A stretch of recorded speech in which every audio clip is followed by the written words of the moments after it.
What first got you excited about blockchains? Think about it. Oh wait.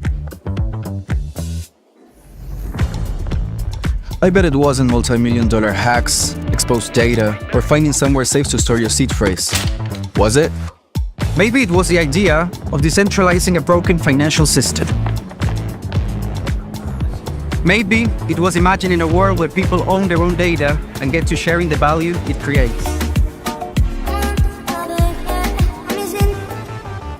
Or maybe it was the promise of a fundamentally better way of connecting, communicating, and transacting.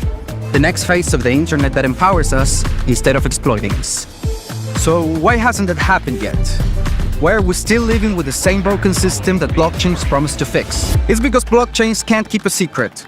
Enabling open, transparent systems was only the first half of the challenge. For blockchains to really change the world, they also have to be able to protect our sensitive data when it matters.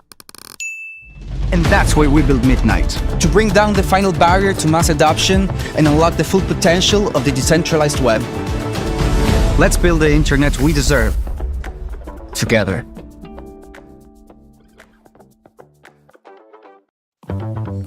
Ladies and gentlemen, we all know this in crypto. Ownership matters. That's why Cake Wallet. Cake Wallet gives you full control of your digital assets, all in one easy-to-use application. You can store Bitcoin, Litecoin, Zcash, Monero, and many more with just one secure backup. Swap between coins in seconds. No copying addresses, no complicated steps, and even includes Bitcoin Lightning for faster payments. And with Cake Wallet built in, you can use crypto in real life through debit cards or gift cards. Simple, secure, self-custody. Download Cake Wallet and take control of your crypto.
Welcome to the breakdown.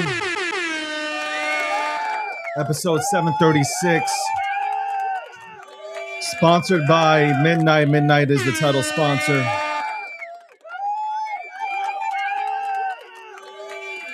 I actually posted about it. I was in Midnight City. I've been in Midnight City, man. My AI agent. I feel like my AI agent just mines and sleeps all day. Like it's mining and then going back to the charging house. Charles will be on this week. I gotta ask him what's up, man. My agent refuses. Actually, I gotta share a screenshot. This shit is funny. The meme coin trader within Midnight City. If you guys aren't signed up yet, you're crazy. You're absolutely crazy. Also, shout out to Polymarket, the official prediction market sponsor of the breakdown. That's right. Cake Wallet, the most secure wallet. One of the most secure wallets within our industry. If you're going to hold Monero, Bitcoin, Litecoin, Zcash, hopefully one day, Vic, I'm just putting it out there, maybe, just maybe midnight, then go ahead and get yourself Cake Wallet. Silent payments and all, man. Hope Vic's recovering. Shout out to Vic. I'll be talking to him this week. Vic's a good guy, man. Been building for a long time. Much respect to him. And Quad Network, shout out to them. We'll have Dr. K on here this or next month. We'll talk about. We'll break down the network for you. I'm trying to align with them here, so we can go ahead and really talk about products being built around Bitcoin at the end of the day, man. Because that needs to happen. That needs to happen. All right. All right, let's get to the news. By the way, you can call in. Shout out to everybody tuning in on TikTok. Of course, let me see TikTok right now. I love you. I love you, TikTokers. Good morning. Good morning. Good morning, TikTokers. All right, I've been the definition of bull posting. 2-3 days ago, I just started bull posting, and I wanted to remind everybody, fuck what you heard, because if you've been around here, I'm not 100% on my hit rate, but if you've been around, I've called some lovely things that ran for millions, and some have gone to billions. So I was like, let me reintroduce myself. My name is... Allow me to reintroduce myself. My name is Hove.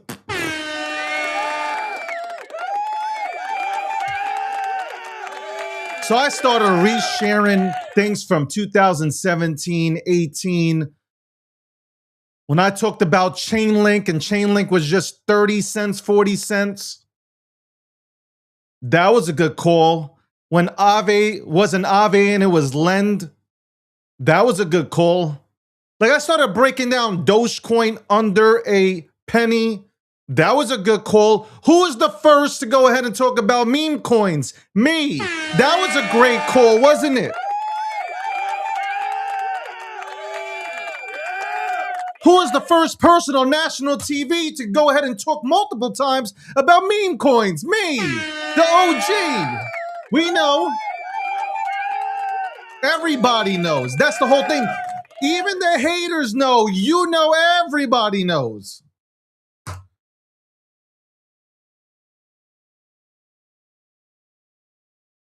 And I wanted to remind motherfuckers. Yeah, absolutely 100%. I wanted... Not only altcoins, not only did I talk about Cardano and saying it was a good buy when it was at 2 cents, and then it went to $3 and change. I wanted to remind motherfuckers who I am. It's like, you know what? You know what? It's not even your fault. It's not even your fault. Because I sat back, I started doing I elevated, so I forgot about this area. This area would be the trenches, the foundation. I'm here right now, right? But I forgot about this part here. Who the fuck can rally people together like me? Nobody, and we all know this.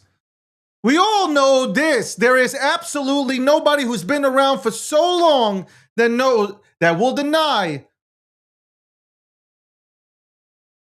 that I can't rally and bring everybody together to sing Kumbaya, my Lord, Kumbaya.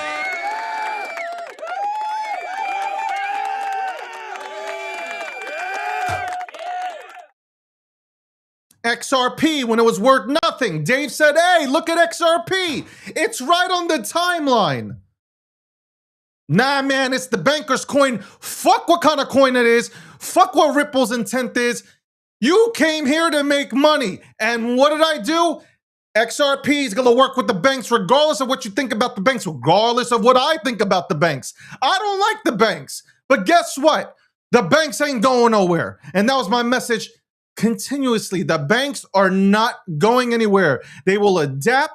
They will be here regardless. What happened? Ripple went up. XRP went up. And I didn't have to sell you an ebook to go ahead, right? You didn't need I didn't need to sell you an ebook for you to understand what I'm talking about.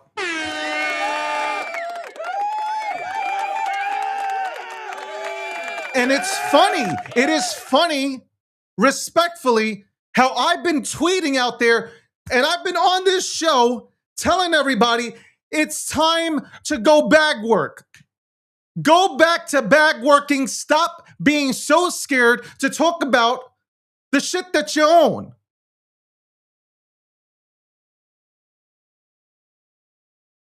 Why are you scared to talk about things that you are buying? Why can't motherfuckers rally together? Fuck, hey, you don't gotta like everybody, but for the same cause, you're in crypto. You came into crypto, okay? And then people are out there shaming people for bag working. I said this, go rewind the tapes. Not even weeks ago, months ago, shaming people for working for their bags. Oh my God, he has a token. Oh my God, this one's building. Okay, let's take all the tokens and shit away. What are you supposed to do in crypto? For people that want to innovate and build and do shit, play Uno? Y'all want to? There is an analogy that I gave yesterday. I said yesterday, this would be like complaining about skateboarders going to a skate park. Oh my God, you're a bunch of Karens. Oh my God, look. These people are skateboarding.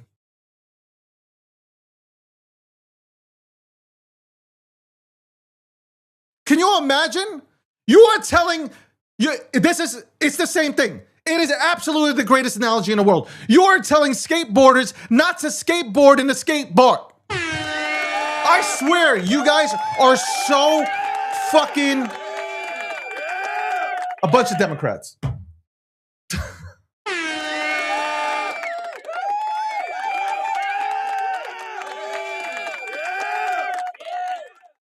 It's true. It's true, man. I don't care what you guys say. It is the fucking truth. It is the truth. 100%. Like literally, you come into crypto and they tell you, well, hey, come into crypto. It's amazing. It's life-changing, decentralized. You're building front-facing. And as soon as somebody builds front-facing, oh my God, he's a scammer and he's a grifter. Literally 24 hours in, he's a scammer. What a grifter. And then everybody wants to tell you what the fuck you're supposed to do. I just want to acknowledge, and I want motherfuckers to acknowledge the fact, if you've been around for so long, you know.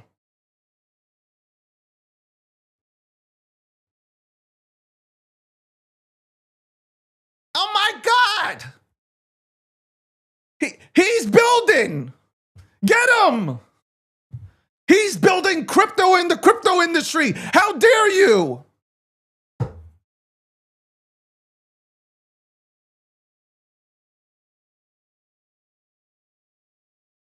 How dare you build here?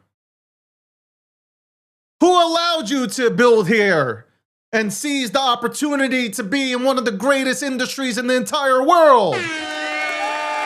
Yet, these are the same motherfuckers that are cheering on the institutions. These are the same people that are clapping for Jamie Dimon and fucking JP Morgan. Oh my God. Let me nibble on your ball sack. Come on, yeah, absolutely. Oh my God, Larry from BlackRock is here. Oh yeah. Yeah, BlackRock.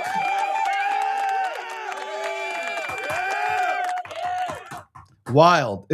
I mean, it's wild. You know I'm not fucking lying. Just watch it. Just watch the craziness. It's crazy. It's fucking absolutely nuts.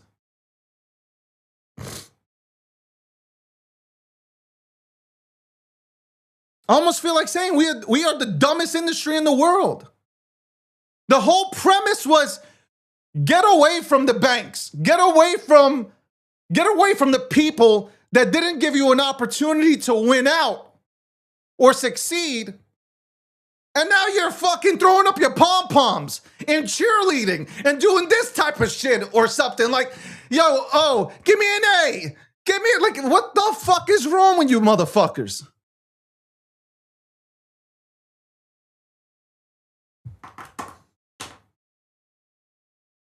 It's our own, it's not, I'm gonna tell you right now, and I'm even thinking about this out loud here with you right now.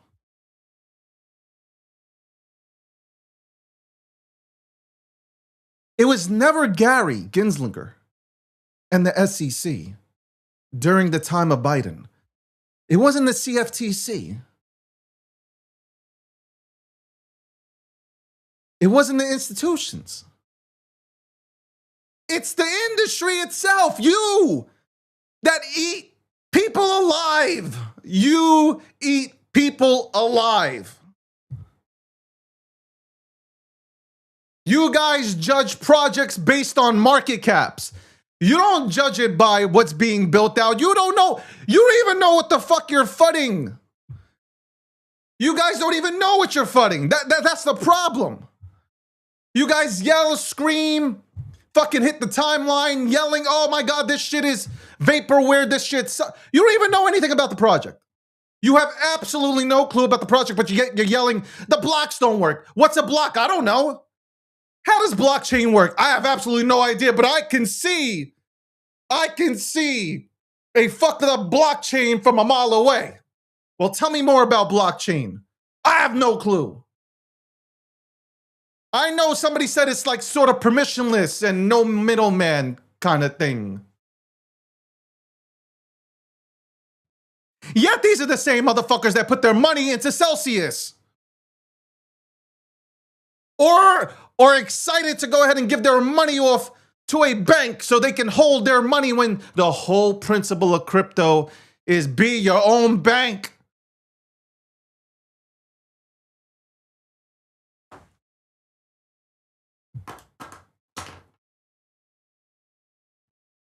So yeah, you know what? I've sat back as an OG, okay, the original Lux Maxer. I sat back. It is my fault. You know what my fault is? It is my fault that the industry looks the way it is. Yeah, you got bent over by the broccoli heads. And by the way, I did too. Nobody's safe from the broccoli head motherfuckers. Nobody. These 13, 14-year-olds with their fucking spam controllers, it's their fault. It is. When we start supporting people, not me, by the way, when you start supporting people like the Bando kid, and you guys are giving him multiple chances now to make money because you're like, oh shit, it's the Bando kid. That kid, he said, thanks for the 20 Bandos, bitches, and dropped it on your forehead like it was hot. You guys support him. That's who you support. These people who have done nothing, absolutely nothing for the space. You'll now this current generation does not support the OGs, and that's why most OGs left. That's why most OGs took a seat back and just relaxed and they watched.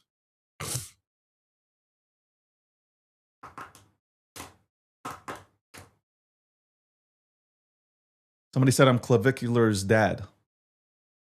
That's Telegram. I mean, TikTok. That's crazy, bro. There ain't nobody that comes look. Yo, listen. This dude tries to rape me like this dude would try to turn himself into me. He would show up with a picture. With a picture of me. I want to look like him. Like, hit up my face with hammers. Anyway. Also, this weekend. Was it this weekend? I presume it was this. It was Friday, I think. I think it was Friday. I'm not even sure. I don't even know what day it is today. It's Monday, right? It's Monday, June 29th. Okay. I just had a look. I created a Pump Fund page. I wanted because I started going, I was bull posting. You guys saw me. If you guys saw, I was bull posting my ass off. Bull posting. Because I was telling you, motherfucker, no, I'm going to make you remember. We all got bad calls, but I'm gonna make you remember the good calls. Because I got way more good calls than bad calls.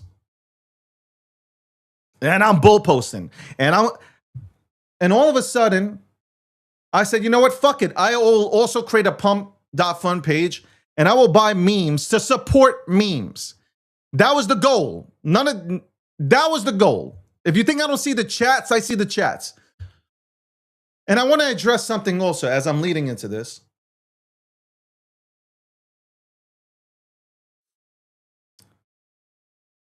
So people, as soon as I put up the pump page, people send me tokens.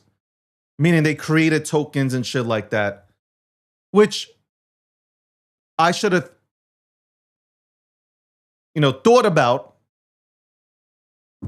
It was in the moment. It's in the moment. And there's a lot of things I could tell you that happened in the moment. A lot of you virgins won't understand. And then you think afterwards, man, did I really do that?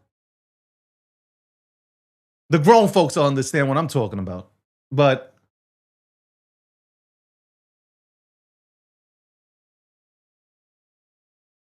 it is what it is. Let me address something. I woke up this morning, I had DMs. Somebody said I claimed $22,000. I never claimed $22,000.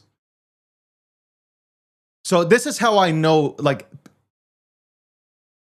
this is how idiotic this space is. I never claimed $22,000. And I was even, I was like, how is this even possible? So apparently whoever sends you, the creator fees, if you apparently when you're given 100% of creator fees, somehow, maybe somebody can verify this also. Somebody can push it towards your wallet. And I knew that would happen also. I knew that bullshit would happen also where people, look, if I wanted to create a token, I'll create it. I'll stand on it and I'll put my balls out here on that. So I didn't create shit. Just like you motherfuckers ran rumors about me creating. You guys are, honestly, this is what I mean. Trying to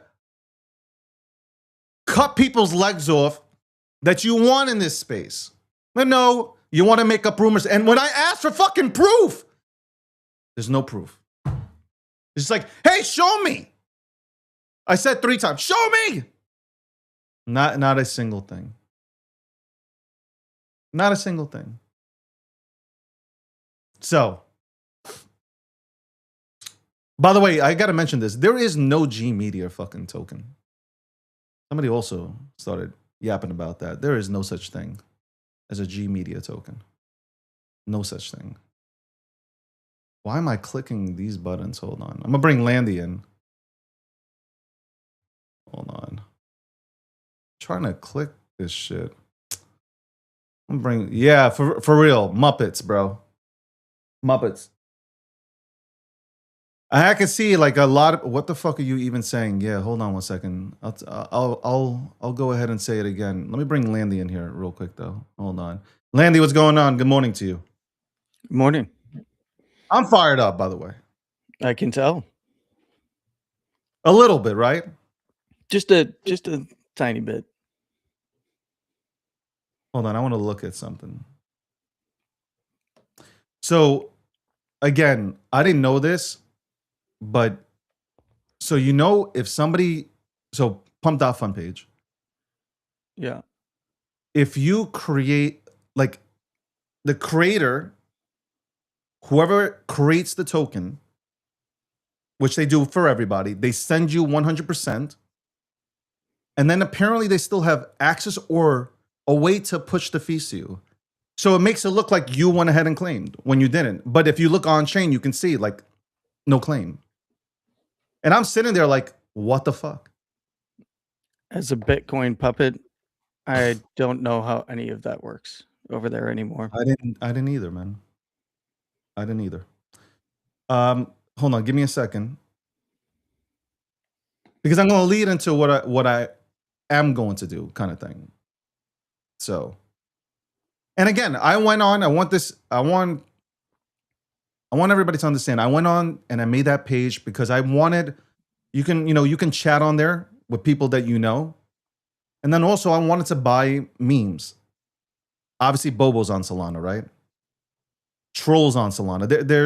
There are things that I would purchase and people can see on the page, look, this is what he's doing. Mm-hmm. I felt that was the better way. Like I really did. And I would probably run into some broccoli head shitters. Which I'm against. So I did it. I created the page but I want to, so Ansem, you've seen what happened with Ansem, right? Yeah. Yeah, I've been watching. Hold on one second. I'll be honest, I didn't even know that you had a page up. What do you mean you didn't know? I didn't know because I didn't see that you had actually made the actual page. No, I made the page. I made the page. Yeah, I know. I didn't see that until just now. I went and looked. So here's the thing. I see like I see what's on the page. I'm not stupid. Like I see what's on the page. I wanted to like, so Ansem did his thing and I got here's the thing. I don't know Ansem. I'm not friends with him. Okay. I'm not. But you can tip your cap to what happened, right? Or no? I mean, it's normal. You get where I'm coming from, though. Like you can tip your cap in some sort of way. It's normal shitcoinery. I mean, look, but it went to 100. It went to over 100 million. It's like listen, those tokens were out there for 11 days, but they ultimately, when one of them went to over 100 million. Yeah. So you kind of like got to tip your cap. Here's my thing. I don't like. I've said this all the time. It's not a shot against Ansem or anybody else. I don't like KOLs. I don't like influencers. Maybe it's because I've been in this space where those labels and titles are meaningless to me. Because when you call somebody a KOL, a key opinion leader, where? What are we talking about? Like that's reserved. You know what I already explained what a KOL is and what it's reserved for. What the fuck? Oh, my bad. Fuck.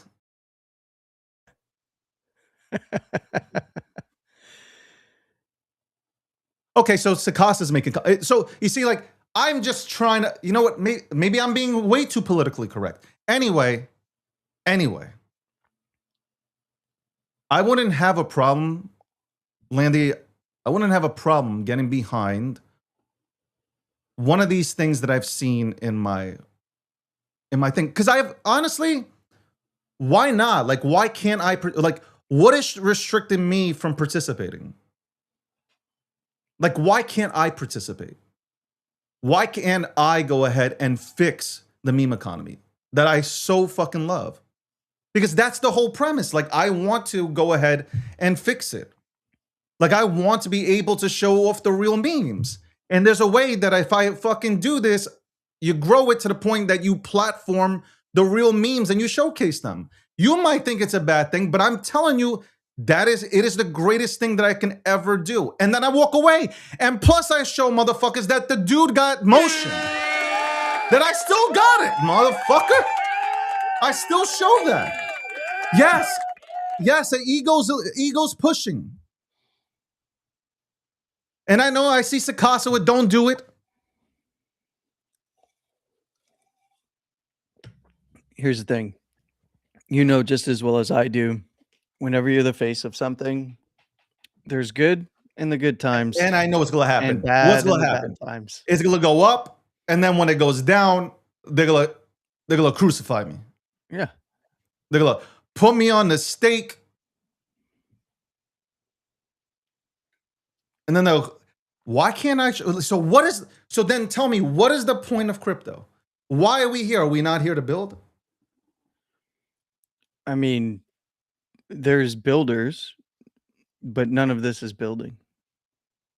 In my No, but opinion. I'm saying, like, what okay, hold on. Can you build? There is things to build here in the ecosystem. Nobody's actually built out anything. Well, hold on. In the meme economy, they've built out things. What do you mean? Not that I like them, but I'm just saying in general, they've built out things in the meme economy. Once you start deving, it's no longer a meme. It doesn't stick to the ethos of a meme, in my opinion. Yeah, but like, I'm saying, what if my thing becomes a platform for me to? I'm going to give you an example to showcase a Bobo, to support Then a you Bobo. you build a platform that showcases those things. Look, most of it, No, but like, 99.9% of crypto is unneeded. It's just crypto for speculators. Wow. So you're saying that I would not survive? No, I'm just saying that if you're going to be the face of anything, like Ansem, right? It's the good and the bad. The good times when it hits 100 million and it's already, oh my God, sidewall, it's dumping. It's all accusations on the way down. It's like Sailor being thrust into the spotlight by his own doing for Bitcoin and becoming kind of the face to the rest of the world, the wider traditional market world for Bitcoin. Like when prices are great, he's the hero. When prices aren't great, he's the villain, right? That's just how things are. Hey, that's human Oh my psychology. God, this is so depressing. Yeah. Yeah, but like, you're always going to be either the good guy or the bad guy. Like, I don't even have to support. Like, I didn't create this shit, but if I get behind it, I don't have to fucking. It doesn't matter because they're gonna hate me or love me regardless. Even if I don't have one, they're gonna hate me or love me. Yeah. No, I'm just stating a fact.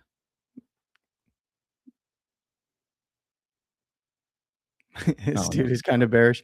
Yeah, it's a bear market. You are bearish.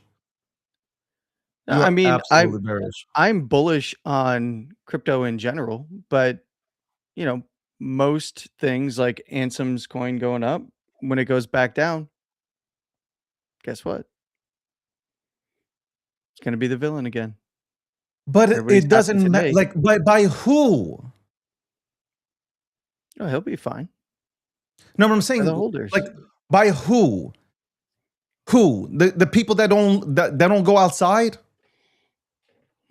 Like, they don't hold anything to their names. Like, look, I get it. Look, you go ahead and you get behind something. Somebody's going to, it goes up. That person's not going to take profit. They're only in it for the profit. They don't even see the vision, if there is any vision. And then as soon as the shit goes down, oh my God, look what he did. I understand that. Yeah. I I get mean, it. it's just I'm just saying, I'm just stating what comes with the territory. So basically, let's not encourage people to build. No, I encourage people to build things that solve problems. But what if I solve a How problem does in the how does Anthem ecosystem solve of, a problem right now? hold on. What if I solve a problem in the meme ecosystem? What problem needs to be solved? Are you serious right now? I mean, I see a problem. There's a lot of holders of Pepe, and it's below 1 billion. And everybody wants to What coalesce if I can make people hold around again? one coin, right? Around Yeah, but like what if I excitement make around people one hold? coin. But And what if you like you give that attention allows you to, I don't understand. It's like almost like I'm looking at this. It's like people can't like you cannot you you're perfect for this right now. Respectfully, you're perfect for this. It's like you can't participate. oh, I participate. No, no, no. It's almost like saying you can't participate No, no, in I'm not saying pushing. no, that's a complete misread. No, I'm because not that's what it saying feels that you like. can't It's like it's participate. double standards. It's like I'm these not people saying can that do it. Ansem can't You participate. I'm can't not do it. saying anybody can't participate. No, I'm not I'm saying not that. gonna have That's it. If I do this, I'm not gonna have anybody backing me. Are you fucking kidding me? of course. I don't have the VCs backing me on this. Yeah. These people might think I'm in some special group chats. I ain't got no fucking group chat. You know what group chat I'm in? I'm in a group chat with fucking Landy talking about fucking politics. This is not true. That's my He doesn't group want to chat. talk politics with me. That's my alpha. Yo, just letting you know, they're wrong. We just took Iran. Bro, that is my alpha for the week.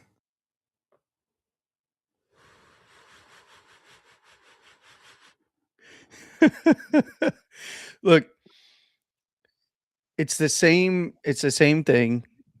Now, what I will say about memes is when they start to get exciting again, and actually really start to run, it's going to be around when Bitcoin starts to put in its macro low and take that turn. We're not there yet, but you know, there's probably 3, maybe 4 months before that starts to happen for Bitcoin. And I think that memes will move with Bitcoin. They're going to be first movers with Bitcoin when it starts to put in its macro low structure. There's nothing different in my read since 22 coming into 23. So I think that there's a lot of opportunity to make money. I'm only laughing because I wanted to tell you there's a guy called Just a Bold Guy, and 100% bold people are angry. Wait, why? Why are I'm they so sorry. Are angry? you bold? Why are bald people angry? I'm bald. Yeah. No hair under You this are? crown. Are you bold by?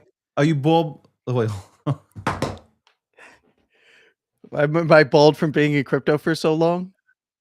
That would be a yes. Yes. The block wars. Right around the block wars, I Listen. decided, you know what? I've pulled out most of my hair. I should probably just shave the rest off. I'm gonna say this again, Landy, and to the audience. I didn't claim any fucking rewards. Like I'm telling you, I didn't claim a thing. I wake up this morning to DMs like, "Yo, you claimed?" I'm like, "No." And then I look, it's in my wallet. I'm like, "How did this happen?" So obviously, I go to my AI agents to figure out what the fuck is happening. And Yeah, to do some blockchain snooping. exactly. And Yeah. it's like, okay, you had nothing to do with it. You didn't claim so how is this possible, man? How do they still have they give you Hold on. 100% of the fucking fees? I've In got terms of a all question fees go for to you, but they still have a mechanism where it could push out to you. Like So I they have make a it so question for you though. that's David. what I don't like. So I'm gonna speak to that. I don't like that. You guys push something out on me, so it looked like, yo, he claimed that, so he's behind that. And that's fucked up. I already get enough shit. That's fucked up. So here's the thing though. As far as I know, and I have not participated on any launches ever, Yeah. but don't creator fees go to you in Solana.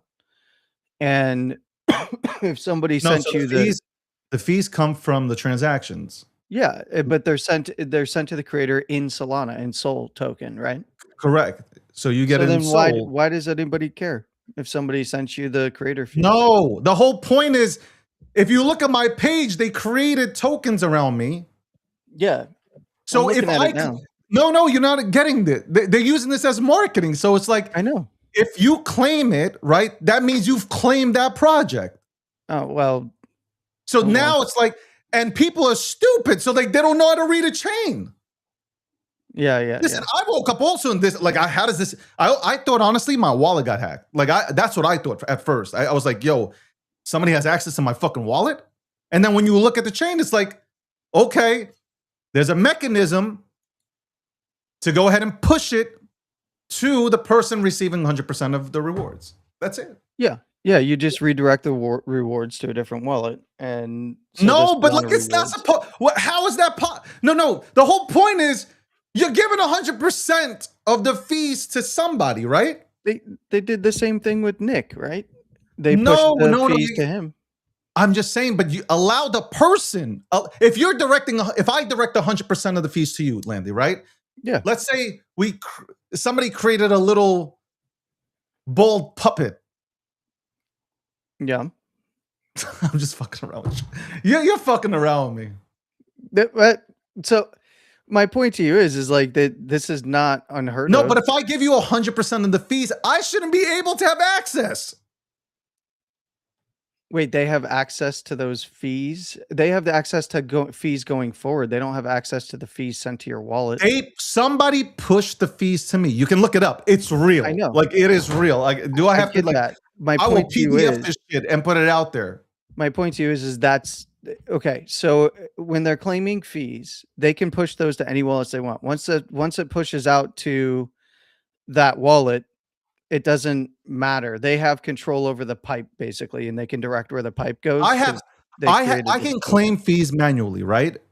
But I never claim the fees manually.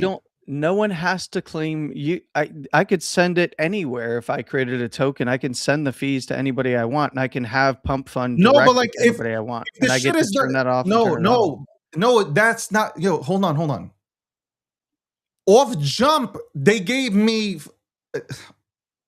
If I say this is the I know, they gave me the 5%.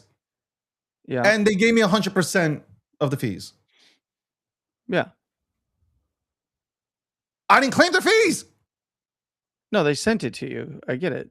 Like, No, but how are they sending it? They're not acquiring it. I don't. Do you understand? I don't understand. They're not acquiring fees, right? If you give somebody 100% of the fees, then you're not getting. Yeah. How? So that was my thing. I was puzzled, and then it says that there is a mechanism where it could be pushed. Yeah. I didn't know that. Yeah. I mean, now you just got Solana sitting there.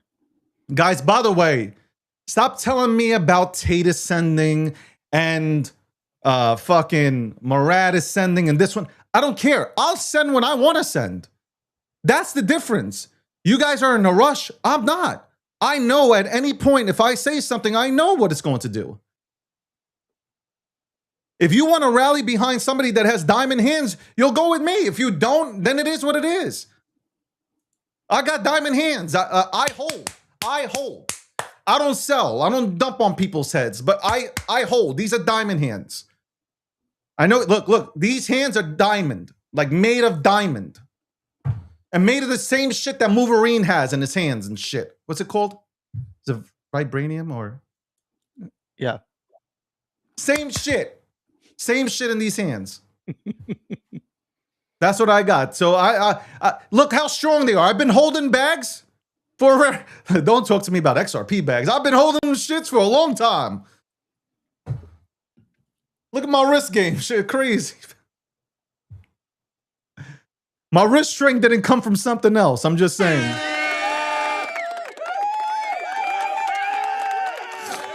Oh, adamantium. Thank you. Say that again? Adamantium. Vibranium is something else. That's the Wakanda Black stuff. Panther. Black Panther. Yeah. Black Panther. So yeah, like you know what? I know Landy's gonna be mad. He's not sounding very bullish, crowd. Wait, what? He said what? I What am I mad know. about? You know, people will say it's unnecessary. I don't think so. Like, if I execute, then it will be great. If I don't, then I will get shitted on. But I get shitted on anyway, so fuck it. So somebody said Well, what's he's the saying difference? that they shouldn't have the ability to send fees. Look, that no one cares. Like you can send fees wherever you want. Like that's like there people were doing this No, before there you're was not on. I auto. think okay. This is going over everybody's head. Let me explain this one more time. Like you guys are second graders.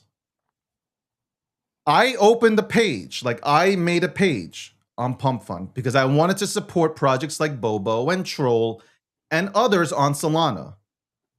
Okay, that's what I wanted to do. And maybe I would have shitcoined. No doubt about it. Even though I say I'm not, like maybe no, but I would have.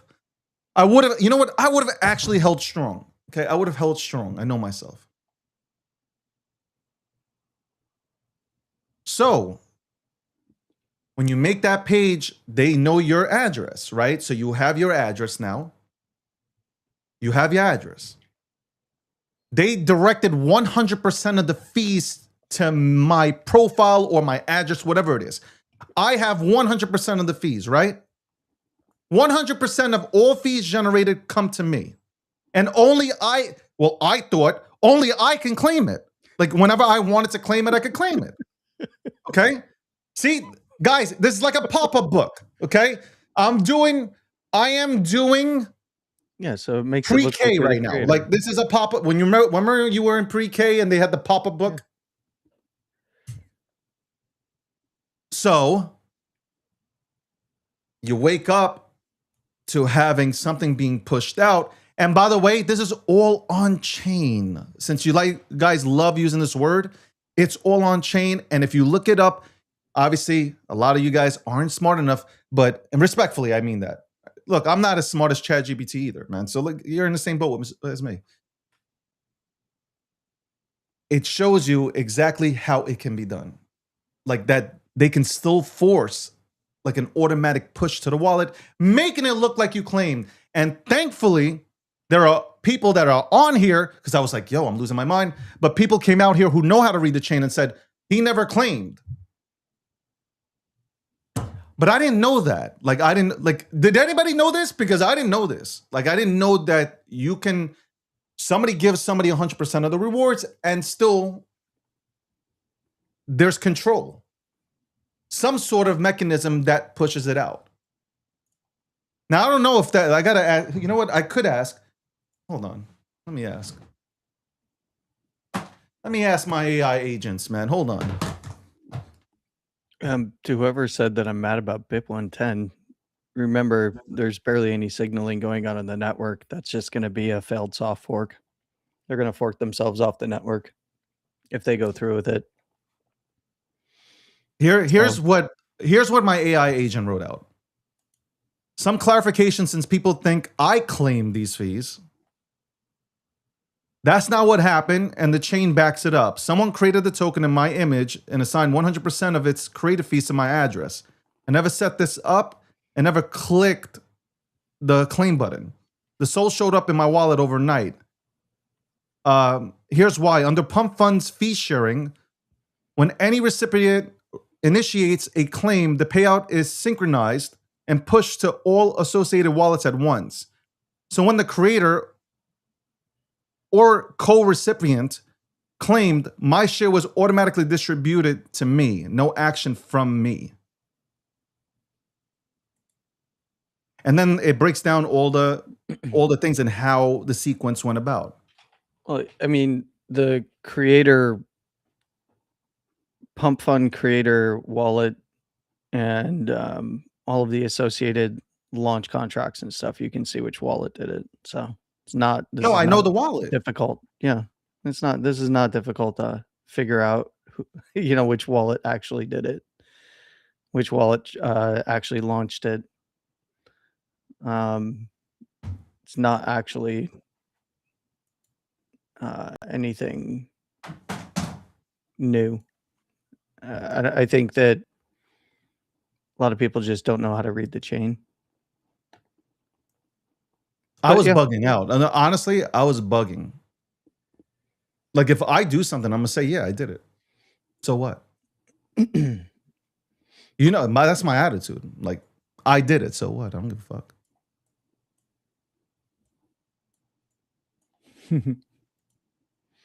You're just looking at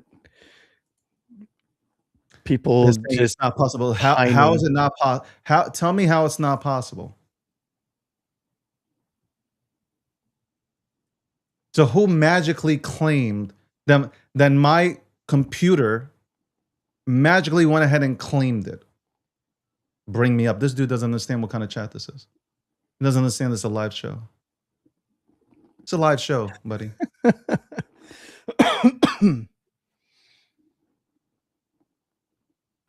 So from one side, I do understand. You have these people. There are I gotta say, there are respectful, reputable people that want to get behind me. Like 100%, I see it too. They want to get behind me. They want to see it. They want to see it happen. And it's awesome. But I feel like within that one, I didn't like that today. Like, even if I was leaning that way, I didn't like that shit that happened.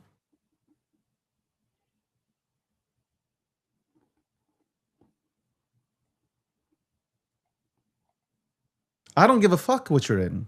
Nobody told you to get in. You guys don't read the fine, and that's one thing that I'm okay with. Like, you see, like, I can take these stupid daggers that are thrown in. You go into something, that's on you. I go into things too.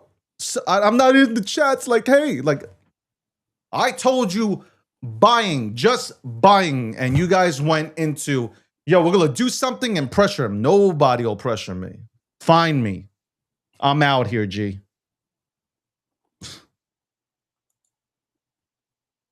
Have a chat with my dogs. Anyway, welcome to the breakdown. I'm very, very strict. You think that the one thing I will never allow is, and this is what I thought about also. So let me stop reading the comments here for a second. The biggest thing, you obviously got to think about your brand, right? Your brand, the brand that you built. If you do this, are you doing this with good intentions? And I do. Like anything that I put my mind to, win, lose, or draw, I'm doing it with good intentions. There's no malicious intent. My haters will sit around here and hate and make up shit, slander, all this shit. I don't give a fuck. That's already past tense, could care less about that. But for me, I'm like, yo, like, can good come out of this? And I feel like, yeah. I know you're probably going to disagree, but yeah, because I could take the shots from these mutts. Like, I don't give a fuck what anybody says. Yeah, no, I was just speaking more generally. Yeah, no, all I'm saying is I don't care for people's words. The words don't hurt me. Like that you can say whatever you want. You can call me ugly. You can say that you're boning my mom's. Like, that don't affect me. It's zero. Like, nothing. Like, zero. Nah, it's not. It's not true. And big boy, I'm starting to smell you, big boy. Gross. Big boy, I'm starting to smell big boy. This guy, big boy.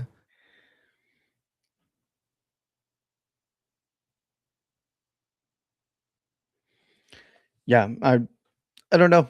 I'm just a little Bitcoiner. So leading to it. Bitcoin puppet over here.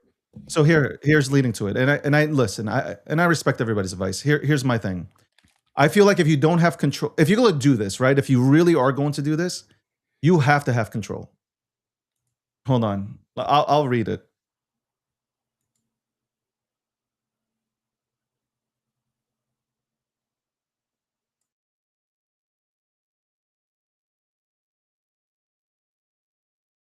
Okay, so thank you, Who Dad Joey. I'm right. So Pump Fun, thank you very much. I wish I can show this right now. Joey, can I read your DM? Because I got principles, man. Can I read your DMs out here? Is he still in the audience? I hope he is. You know how I am with that. I don't do that kind of shit. I don't know if he's here. I can't obviously. Thank you, Joey. I appreciate it. All right, I can read it. Thank you. So he spoke to somebody from Pump.Fund. They said, he goes, hey there, other users can sign claim. Hold on. I guess he already was having the conversation. So the Pump Fund agent said, hey there, other users can sign claim transactions on Pump through an SDK. It is possible. I'm telling you, yo, Landy, I'm not fucking kidding. Okay. How would that work though if the fees are 100% routed to one wallet and that wallet doesn't claim? That's what Joey wrote. So the agent said, Antonio, the agent said, other users can sign the transaction on behalf of the user who owns the fees through an SDK. I cannot provide details on how this works because I am only a support agent. I can only confirm that it is possible. You fucking motherfuckers, bro. And this is what I said. I'm looking at this. I'm like, Landy, I thought I was losing my fucking mind because I haven't like Saturday. I didn't really sleep much. I slept a bit yesterday, and I'm like, yo, am I losing my fucking mind? Like, I know I didn't click nothing. I've not clicked nothing. I was like, am I hacked? I was like, am I fucking hacked? And then what do? I jump on the laptop that controls my AI agent, and I'm looking, and it says, I'm like, yo, do me a favor, analyze this thing and tell me, did I claim these fucking fees? And they're like, no, these fees were pushed to you. I'm like, but I own if somebody gave 100% of the fees to me, how do you do this? Like, how does that even work? It doesn't even, that means that like, that's all bullshit. Right? Am I right on that? Like, you imagine like if they're claiming that you own 100% of the fees or somebody is, then that means that there's still a way that like somebody can push. So now I'm thinking deeper, right? Do you understand you know where I'm going with this, right? Yeah, I'm sorry. I'm busy over here. So that's such bullshit, man. Like, what kind of system is that? Pump Fund just verified it for you guys. Thank you, Joey. I appreciate you, man. Fucking felt like I was going insane.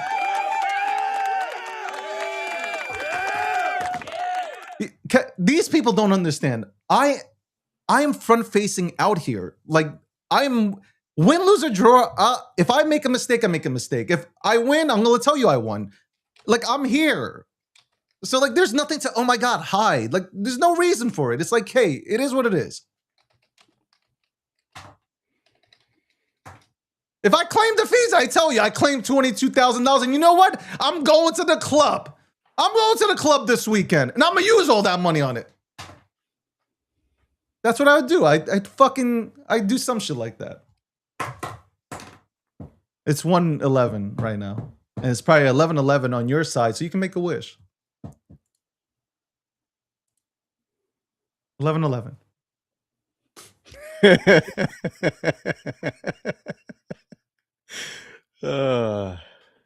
Boy, oh boy. So I just think, like, listen, if you want to get behind somebody, right? If you really want to get behind somebody, you want to see somebody do amazing things, right? Then do it properly, man. Like, let me look at this and analyze it from a perspective of like, they want, the people want this. I want it. I want to help the meme economy because I feel like it's 14 steps backwards from where we were.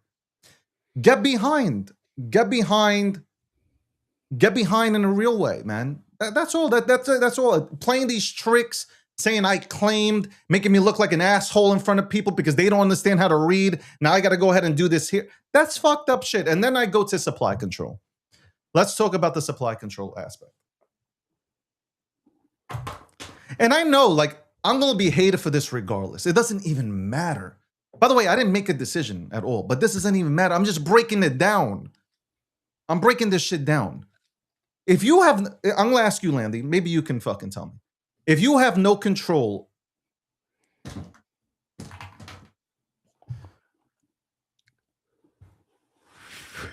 Yeah, if you don't have control, I mean, supply control is one of the if you don't have control of the project, right? If you're gonna Yeah. do this, right?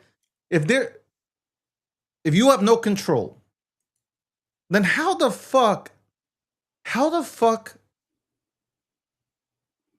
I'm just sitting back here. How can you okay, in 2000, let me ask you this question. Okay, Landy is smart at this. Could you do this in 2021 or in 2017 where you can organically have everybody like come together and you don't have to control and it can send? Because Mm, in my thinking, you had a chance in previous cycles, but right now, if you were to do that, like that's an impossible test, no matter what kind of community you have, because whoever, and this could go for both projects.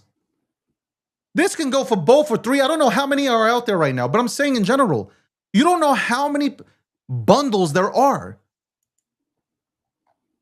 You don't know how many, like some kid could have created 130 wallets, right? yeah. And now you can have the dopest community, and as you're going up, motherfuckers nuke, and now you're just sitting in the same position, and now people are yelling at you. They're like, "You are bad. Why? Because you're selling on us." I got 3%. What the fuck you talking about?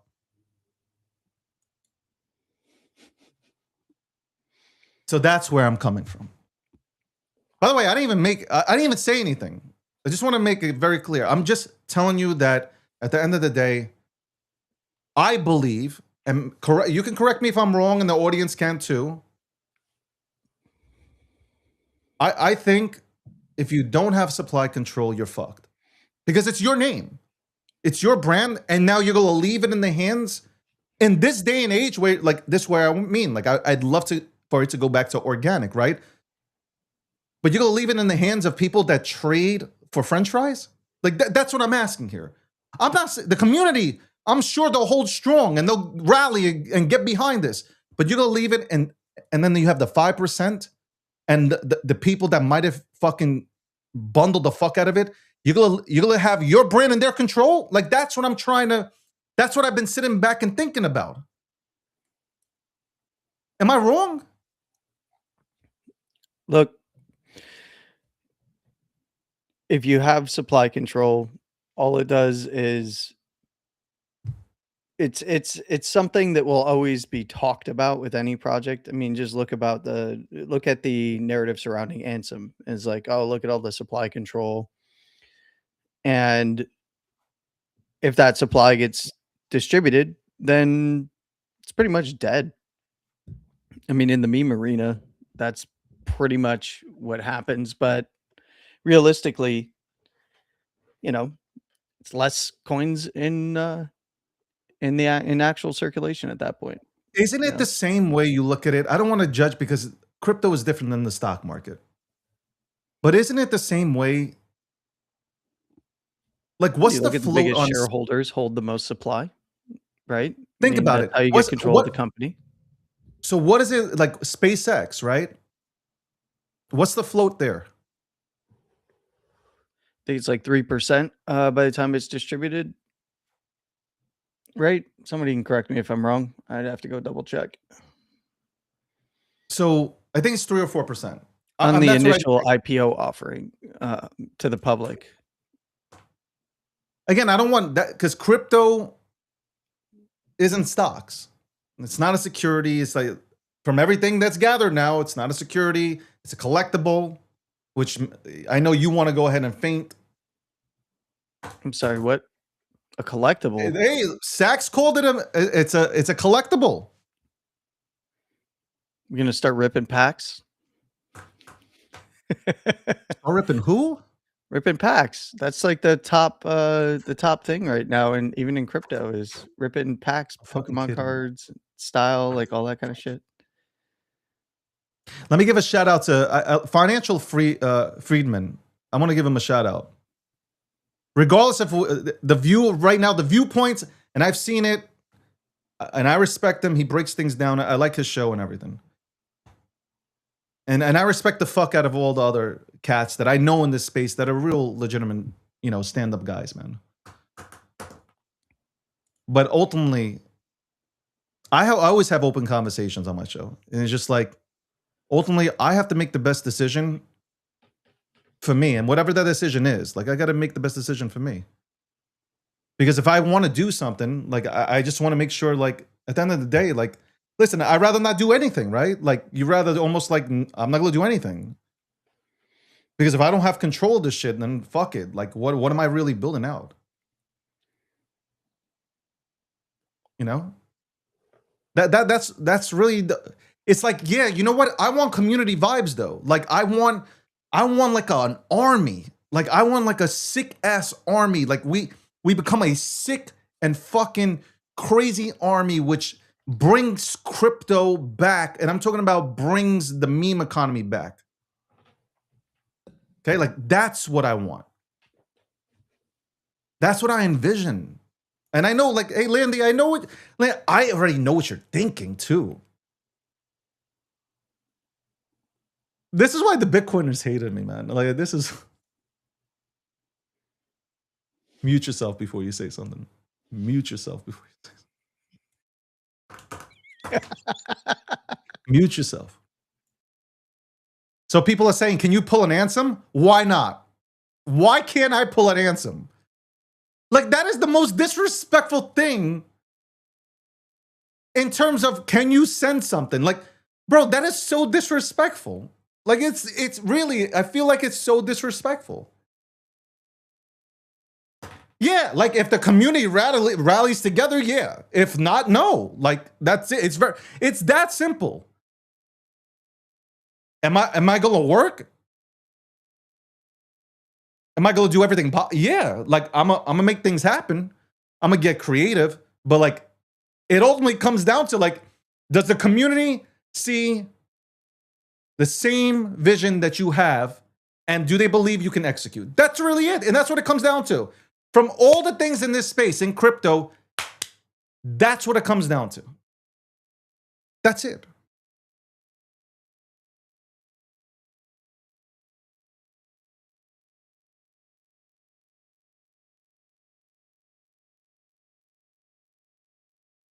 That's really it. That's how I'm looking at it.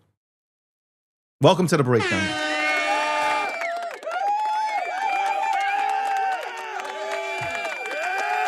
Welcome to the breakdown. Sponsored by Midnight. By the way, I was in Midnight. I'm filing a complaint because my AI agent, all he does is mind and fucking sleep. I'm gonna crack a joke right now. I'm looking at your agent right now. It's sleeping or it's mining. Out. I'm telling you, my agent is only sleeping or mining, and I'm starting to think Egypt. Now, if you understand what I'm saying, then you get it. I'm starting to think that this is Egypt.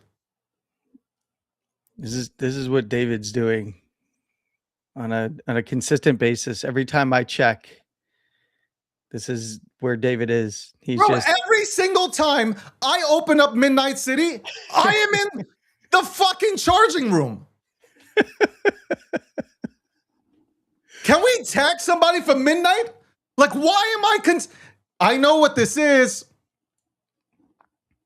I just like reading the conversations that you've been having with these other agents. I've read them also. Bro, I'm filing a complaint. There's no way. They got the last name, so the AI said, okay, we're putting him to work. I like that they put you to work as a miner. That's great. You got a basalt axe, you got some fish, a matcha smoothie, an obsidian pickaxe. But I just like that over on your activity, it's summary of your last report from 18 hours ago. These conversations reveal a man deeply preoccupied with the power dynamics of Midnight City. Don't even get started, man. It's so great. Don't even get me started. Yeah, no, this is funny. Although I've realized that I can't scroll it now. I could scroll it earlier. I can't scroll it now. But yeah, um, he engaged in sharp technical debate with Marek, dismissing zero knowledge proofs as fancy locks that don't feed hungry miners, as your hunger sits at 36 out of 100. Oh man! All right. So we're Now gonna go have to fight do the good something fight here for about miners. that. Okay, we're gonna have to do something here about that. 100%. I just want to say this. At the end of the day, in regards to what we were just talking about, because I think it's an important subject, and I should address it. I'm always community first. I can't stand KOLs. I can't stand influencers. And that's bad because they're gonna come after me. They can't stand me for saying I can't stand them, kind of thing, right? I wish them well. I hope they succeed in life and God bless, live long, family's good. Like that, I don't wish anybody ill will. I just don't like, I don't like the cabal. Like fuck the cabal kind of thing. Like I have that I'm not in these chat. I don't give a fuck about cabals. Okay, they all have their cabals and everybody fuck the cabal, okay?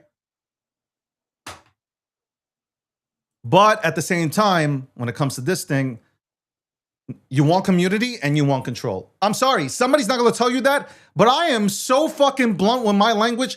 I don't give a fuck. Like, I will tell you, like, yeah, I'm blunt. I want control.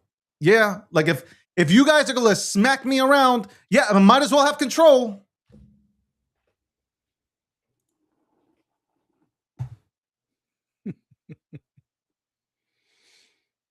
But I can't stand the cabal. Like, I cannot. I despise them. So yeah, like the community should rally together and fucking send things to epic proportions, man. The community should be in first, and somehow we should reward the real builders here, and which that's what I want to do. I just want to reward the real OG motherfuckers out here and get these broccoli head motherfuckers out of here, man. Because right now they're controlling shit, man. They're riding around. They're controlling shit. So how do you integrate both? That's the thing, and that's what, it's not like I'm purposely trying to, I'm not hurting anybody. If anything, I'm trying to fucking uplift the fucking space. Anyway, my shit's still sleeping. This shit's gonna be sleeping for a week, bro. I don't know. I've been trying to figure out like how long. No, I've watched your it for agent gonna hours sleep. Dude's like hungry. My AI agent is probably the worst meme trader on the planet or something. He broke as hell. Hey, you got 5 fish. You got 5. You got 297,000. He hit a home run, bro. crystals. He hit a home run. Yeah, you've been putting in work. That's why you're hungry. Yo, yeah, that is a thing. How did Ansem, I got to look at it. How did Ansem integrate? Because there were 2 Ansem tokens, the bull thing. And Yeah. he went with the one where he had supply control. And now people were bashing him about that. People were bashing about him, like just bashing him. They were pushing one and he chose a different one. So, you know. So it's like, how do you integrate both? So I'll you know, that's what I got to sit back and look at and kind of like, if I do, I have no doubt, like, I don't want to say that. You know, I have no doubt that I'll work. That's it. That's all I'll say. I have no doubt that I'll work. Everything else is in God's hands. I'm a believer in God, so everything else is in God's hands. Like, but I know,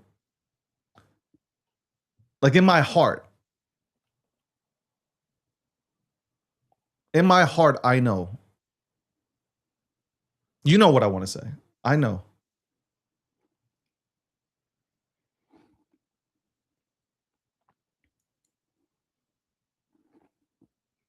I know. Anyway, welcome to the breakdown.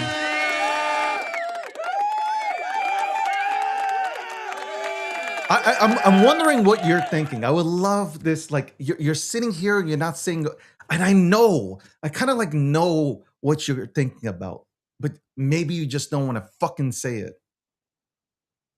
No, I can't. I have no. I'm just a humble Bitcoin puppet, brand new, first day in crypto. I don't know what's going on. I'm just trying to find my little puppet feet. But I'm a Bitcoiner also. I'm just not a maxi. I'm not a maxi. I battle maxis all the time. I am a Bitcoin first puppet. Bitcoin is everything else is just a vector for more Bitcoin to me. And in a market like this, when you're in a bear market, there's exciting times. Look, I'm happy to see people excited on the timeline again because there's certain things that are, pumping and going up. That's exciting. But something that people need to remember to do is take profits and then you roll it into something for longer term. You identify where, if you've got premium on something, you identify discount on something else, right? That's all. It's pretty simple. Shout I'm out a to trader. Joey. By the way, I want to give a big shout out to Joey. Joey posted, "Hey Pump Fund, this is an issue. If fees are 100% routed to a creator, it shouldn't be possible to manually have a claim done through an SDK. David Goldstein fell victim to it, and the community was convinced he backed it due to the claim." Thank you, Joey. See, this is what I'm talking about community. And you're building, and we're getting back to things like, hey, this is wrong. Like this needs to be fit, and like this is like these little things is like we used to do this in a positive way. Now, not so much. Well, look, back in the day, I appreciate that.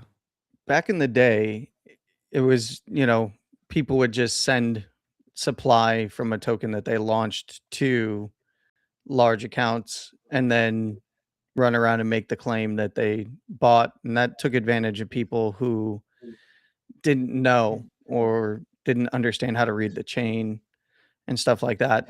These days, for all of the shit that I gave Pump Fund in the very beginning, they have created a system, I think, that works for the community now, but there's ways in which people can do crazy shit, right? Everybody's always going to poke holes in any product you build to find ways around things to create narratives and all that kind of stuff.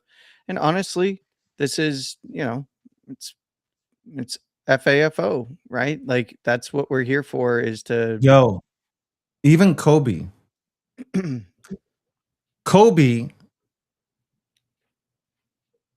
Even it happened to Kobe.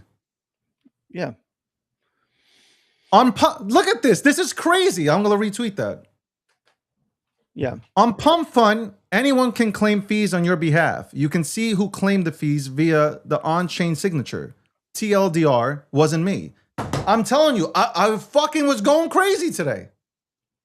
Well, yeah, I thought this was pretty well established. That's what they're doing. They send it to people with platforms. Mm-hmm. And these fucking motherfuckers are trying to get you. Well, some people actually do. Yeah, but they're the ones, Landy, hold on. They're the ones that hurt the community vibe. That's what I'm talking about. Yeah. The community is then dump it. No, but that's the whole thing. The community believes, like, holy shit, like D just did that, and you don't know what the fuck they're thinking and what they're doing, and that wasn't the fucking case. That's fucked up. Like, that's sinister. That's the shit we got to get out of here. That's what I'm talking about. Yeah, but that's also like indicative of crypto and the technology and the ways in which you can poke at it. We've been doing this for years, brother. But how can Pump Fund not address this kind of problem? Kobe talked about this in February. It is June. Yeah. Like, you know you have an issue. It's the Don't same think thing they with care. Luna, Terra Luna. Remember when Del Quan, they told him, you have an issue. Yeah. Literally, I remember, you have an issue with the ecosystem. There is an issue. There's a bug. And he said, shut up. And the R word.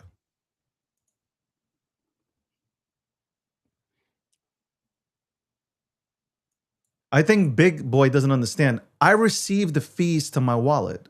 You're not understanding. I never executed the claim.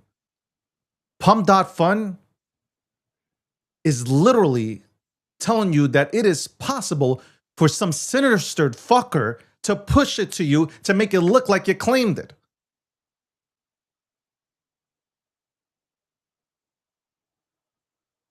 So how can I trust that, right? Like in my head, how can I trust shit like that? How can I trust that within that community there isn't somebody who's spiteful?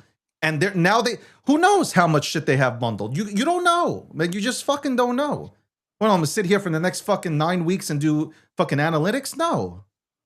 Like that white guy from the Cavaliers, the head coach. I'm not gonna be analytical.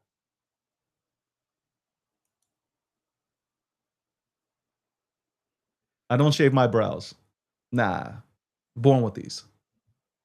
That's what I'm saying. Clavicular.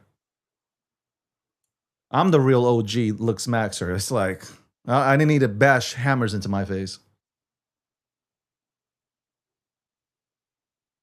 See, a lot of them don't know that. Anyway, welcome to the breakdown.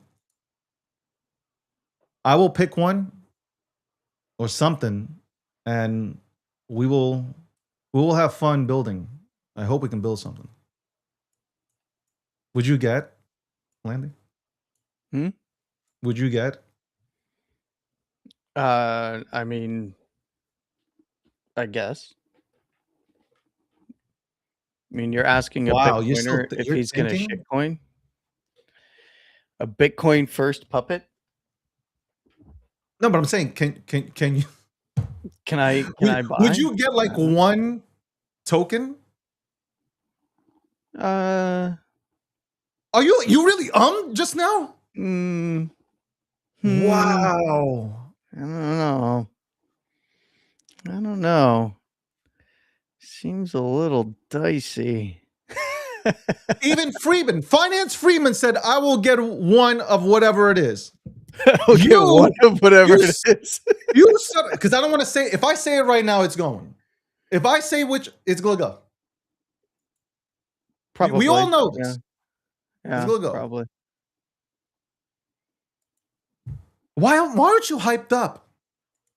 My energy should be rubbing off on you. Pause. Because I'm in massive trades right now between crypto and traditional markets. So this is like, okay, like everybody can have fun. I don't mind people having fun. This motherfucker. Unbelievable. For everything, like for being your friend.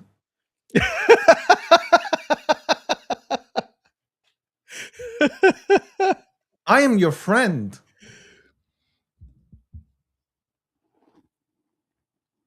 What no, I'm gonna say I'm not gonna repeat what I used to say back in the day. Say it. Say it with your chest. What I used to no.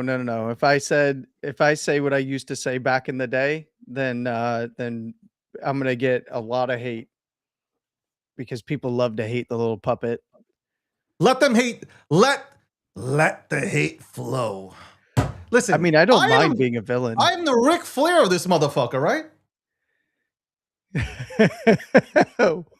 You did have a pretty good woo last week. Woo! Play that fucking song. Dun, dun, dun, dun, dun. Okay, so people want me to airdrop. Like, what the fuck is going on? Like, all right, listen, you know what? I am the people's champ, and I shall listen to the people. Okay? I'm not gonna listen to everything. Like, I'll listen, but like it doesn't mean I'm gonna do it. So I'm gonna act like I'm a big corporation like Apple. So submit your fucking feedback.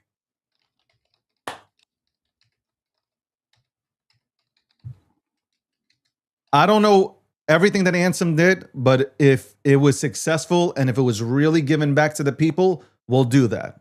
So there you go. Number one, if it's really given back to the people, we're going to do that. Okay? Bottom line. I want to like there. I just don't. There's so many things that I'm fucking thinking about that would really do like it would be dope. How do we support? You know what? Hypothetically, how do I support? Why not support content creators? People that actually do real content, support them. Like, wouldn't that be good? Like, no, I'm serious, Landy. Like, imagine like somebody's out there right now, really good content creators. They're creating content about crypto nonstop. They're not getting nothing. What about if you support them? Like the real ones. Like, is that a bad thing? Look, because anytime more you people support somebody with a token, that token gets distributed, right? Because that's how things work. Most in this space, look at all the token deals that people do for you're gonna get equity in this project. hold on. And then Can I ask you, before you say your thing, and I'll let you talk, go ahead. because I don't want to lose this train of thought. What if, you know how like, I'm thinking of Ethereum here, but this is more towards meme projects though. You know how Ethereum has no money? They've laid off 20% of their staff. They don't have funding. The only way they get funding is by selling, right? Because right now, if if not Tim, but Tom Lee continues to buy, Ethereum's going to zero. Because he bought again. Ethereum's going to zero. Like, I think anything I do is going to flip Ethereum at this point. He really. So my thing is, don't do this if to the if I do something, how about this is what I want to do. Here if you, and these right, it's recorded, so if you copycat me, I'll know it. But if I support the content creators, that's cool, right? And then there are projects that are real OG projects that are struggling, right? What if I help them? Like OG projects, like you use the rewards or whatever that are actually building real shit. Building. I'm talking about really building. What if I support them? Because now, like the whole community support, I'm like, hey, this is a great project. They need support,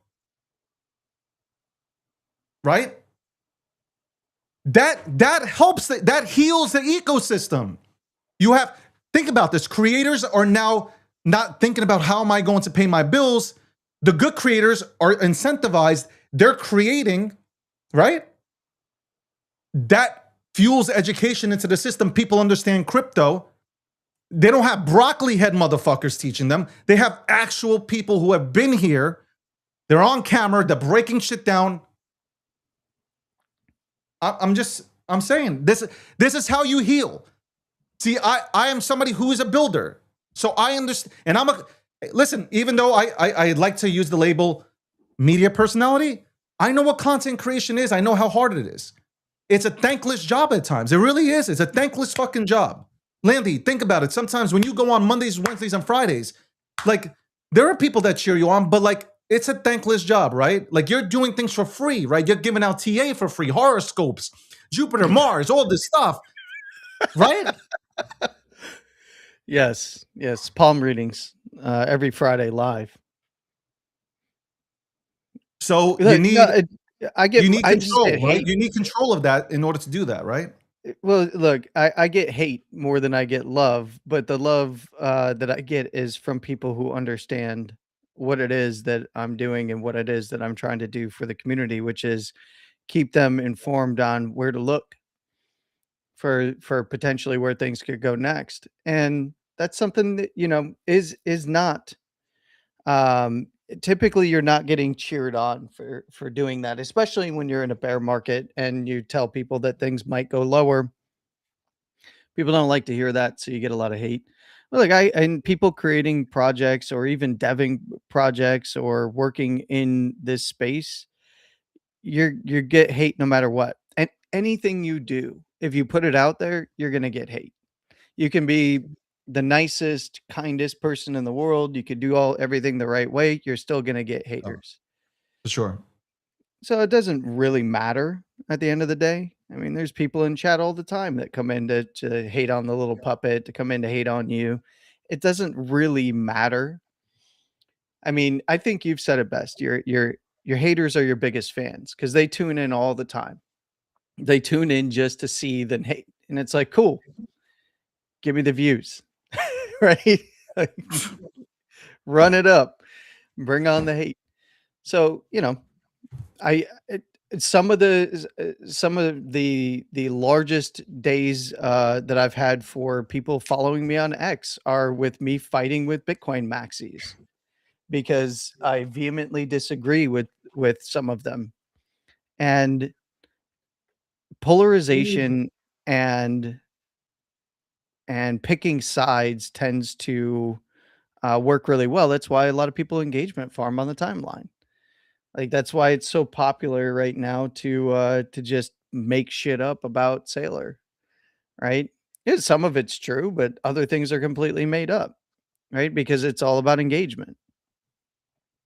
I mean, we live in an attention economy. You've said this many times. And that's one of the reasons why I think that when Bitcoin bottoms out, memes are going to rip.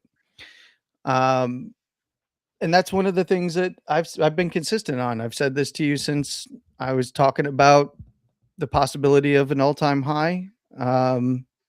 Although I said at the time I was going to wait for a breakdown below the low for Bitcoin, right? I was calling for 123 to 125.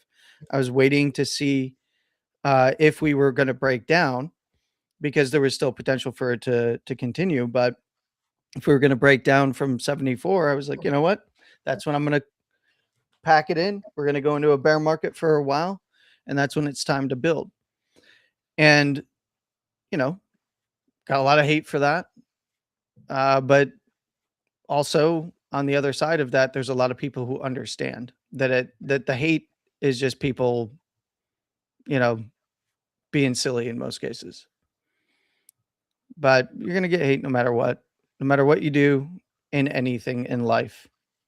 There's always going to be a hater. Oh, I'm taking this personally right now. I yo, it's gonna be go time on this one. Hold on. It's gonna be go time.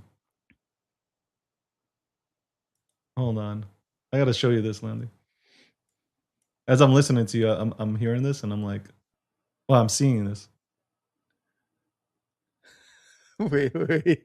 I gotta Bro. full screen this one over here. Bro.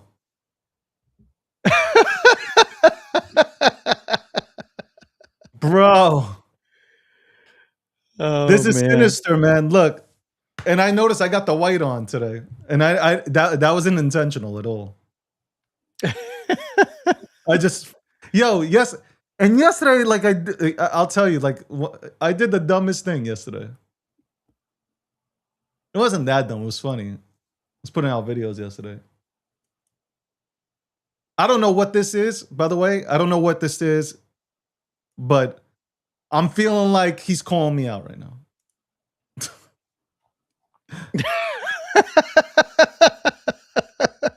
Right? I guess. This is the best meme of all time, by the way. Where is that? That's the I best. didn't- Have you seen the original meme? Yes. That's the best meme of all time. The full clip is even better, man. I know, where she's like, Yeah, in the whole That's what time. I'm gonna It do was to like you, a good minute and a motherfuckers. half. It was a good minute and a half of like her just pointing and staring. Yeah, no, that's a good meme. I also like that people are mashing it up with the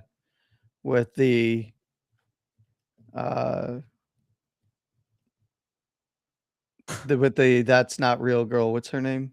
Or they're not real. oh, okay. I'm know telling her you name. right now. She's the only one when I was That when I was motherfucker setting is up not real. interviews.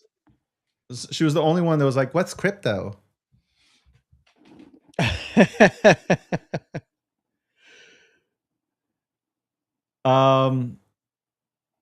I will make my well, hold on. I feel like this is LeBron James making his decision. I'm taking my talents to South Beach.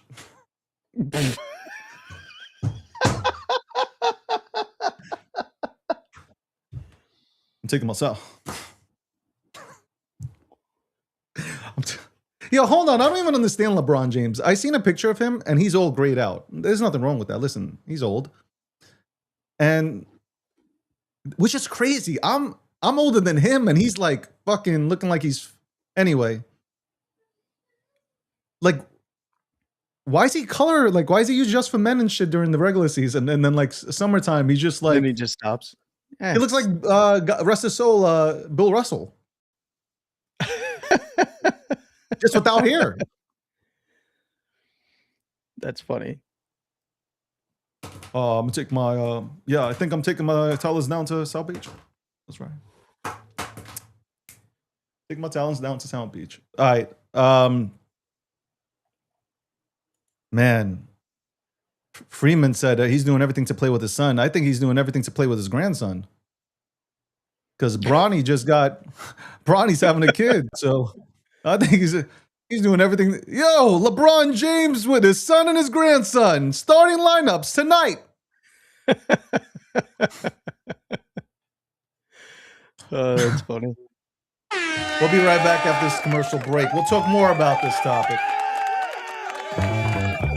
What first got you excited about blockchains? Think about it. Oh wait. I bet it wasn't multi-million-dollar hacks, exposed data, or finding somewhere safe to store your seed phrase. Was it? Maybe it was the idea of decentralizing a broken financial system. Maybe it was imagining a world where people own their own data and get to sharing the value it creates. Or maybe it was the promise of a fundamentally better way of connecting, communicating, and transacting. The next phase of the internet that empowers us instead of exploiting us. So why hasn't that happened yet? Why are we still living with the same broken system that blockchains promise to fix? It's because blockchains can't keep a secret. Enabling open, transparent systems was only the first half of the challenge. For blockchains to really change the world, they also have to be able to protect our sensitive data when it matters. And that's why we built Midnight, to bring down the final barrier to mass adoption and unlock the full potential of the decentralized web. Let's build the internet we deserve, together. Ladies and gentlemen, we all know this in crypto. Ownership matters. That's why Cake Wallet. Cake Wallet gives you full control of your digital assets, all in one easy-to-use application. You can store Bitcoin, Litecoin, Zcash, Monero, and many more with just one secure backup. Swap between coins in seconds. No copying addresses, no complicated steps, and even includes Bitcoin Lightning for faster payments. And with Cake Wallet built in, you can use crypto in real life through debit cards or gift cards. Simple, secure, self-custody. Download Cake Wallet and take control of your crypto.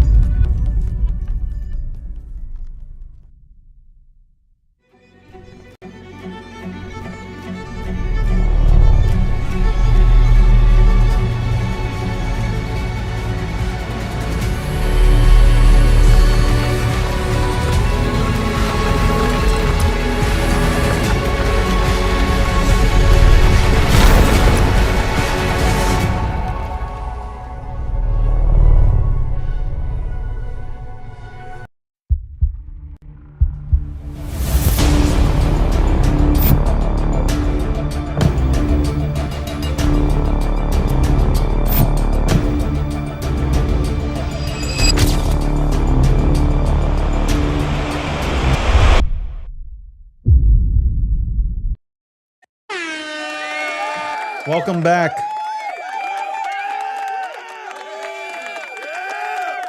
Decision day is coming, right? This my sit down with the puppet is coming. Oh my god, I almost choked. Pause. I'm always sitting. Oh my god, I almost choked on my saliva. Pause, man. There's a joke there. I know there's a joke there. Welcome back. It's so funny to read. I love reading comments.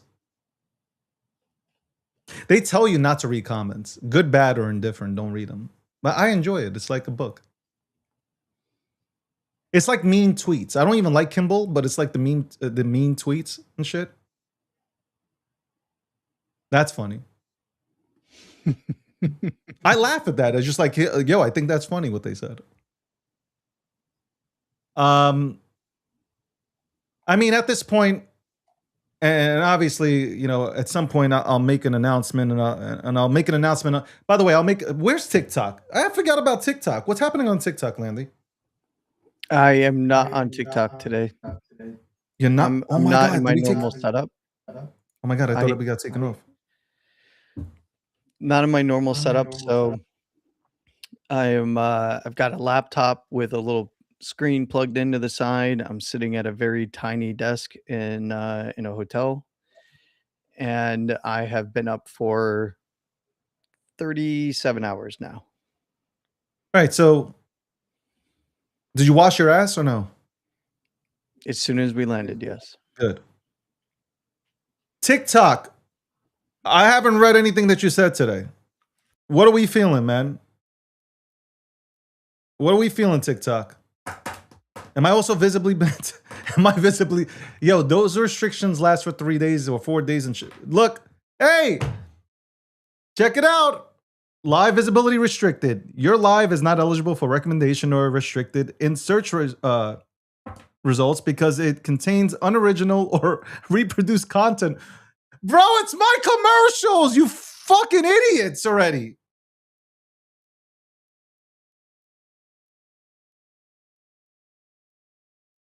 I gotta email them. They don't recognize what they're doing to my account. I gotta email them. Like, it's my commercials.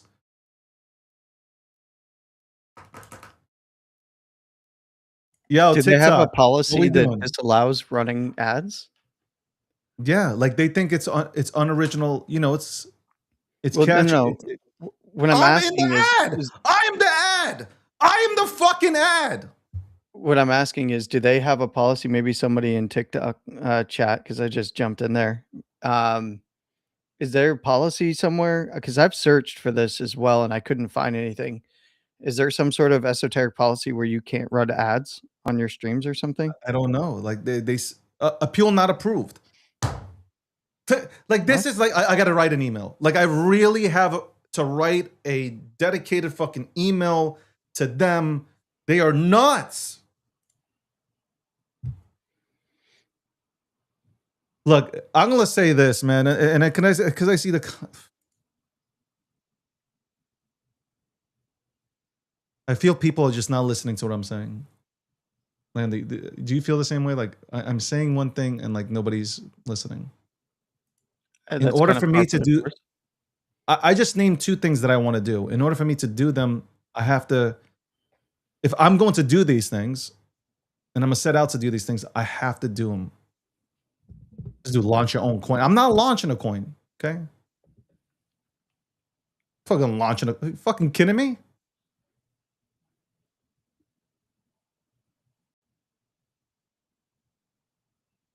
That's suicide. And what I mean, I'm not, fuck with, you know what? Honestly, at this point, I don't care if TikTok takes me down. I can't do a show where I'm restricted from speaking my mind. Like, this is crazy.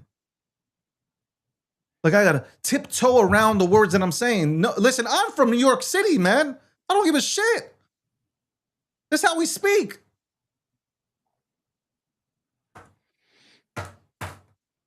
Like when somebody does a good thing for you, you say, thanks, motherfucker. It's like, hey, you appreciate the motherfucker. I gotta tiptoe around my language. Thank you. You know, I think it's because I'm Jewish. That's it. I think it's because I'm Jewish. Yes. Claiming that right now. Play the Jew card. By the way, who would fade a Jew? Hold on 1 second. Bling, bling, bling. Holy shit. You guys are gonna fade a Jew? Hold on. You guys are gonna fade a Jew. Like, hold on 1 second. Epiphany moment. You gonna fade a Jew?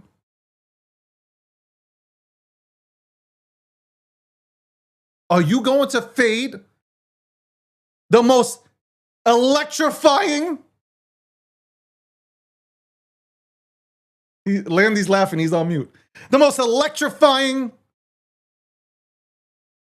yarmulke wearing, tutu wearing, synagogue praying,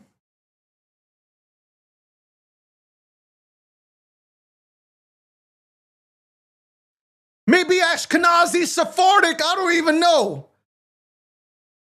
I could have rhymed it with something else just now, but I didn't because I still want TikTok.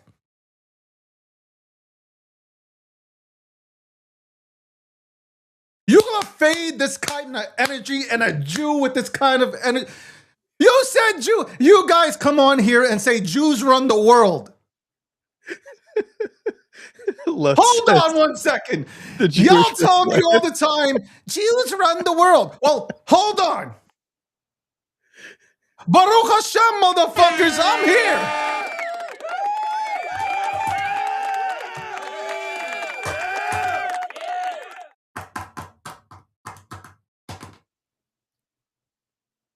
Hold on.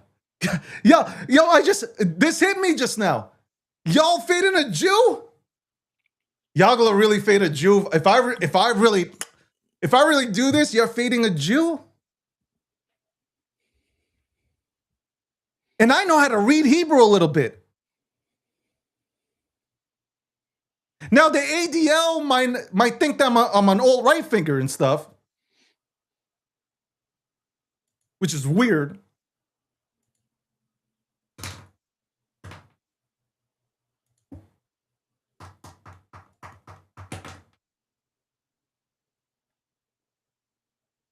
And you're fading a name? Both names are Jewish.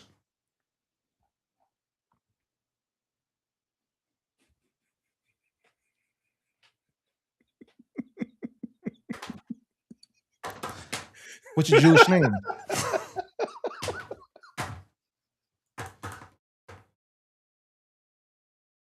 First of all, the Jewish community got to support me. Yo, forget about everybody else. Yo, the Jews, and there's so many Jews in crypto who I know who eats matzo ball soup here. I know.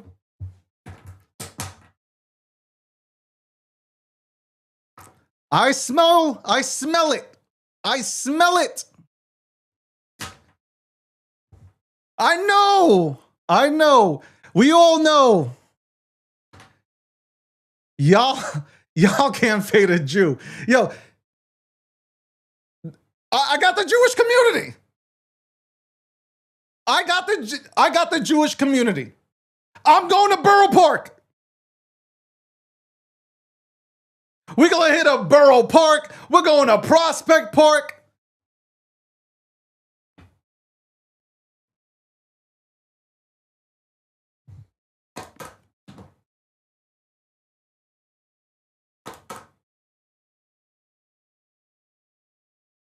I'll even do Shabbat. What we thinking here? What we thinking here, bro? Oh, God, please forgive me. God, please forgive me. Man, forgive me, man.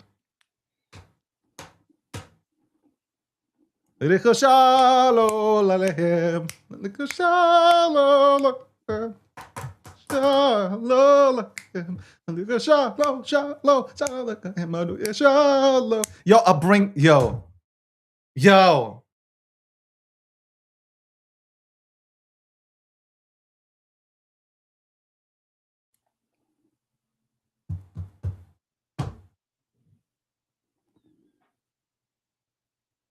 So hold on, think about, yo, oh my God, think how mixed I am. I just want you guys to put this in perspective. Okay, let's put all this in perspective.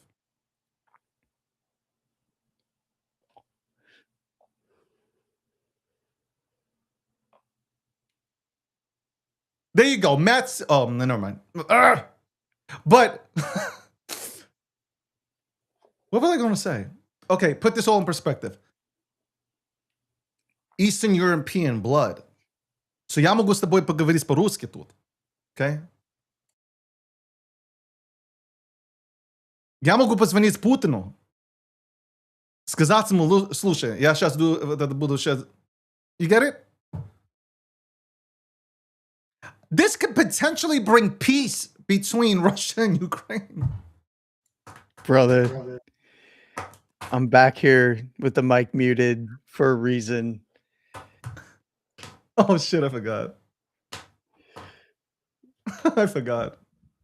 So let me go harder. So Russia and Ukraine.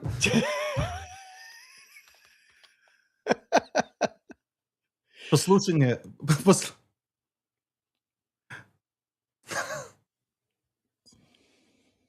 У меня есть евреи. Okay, so I got the Jews. Я могу говорить, я могу говорить по-русски. Я все понимаю тоже. So then you got them, Eastern Europe, Slavic countries. So I got the Slavics and I got the Jews.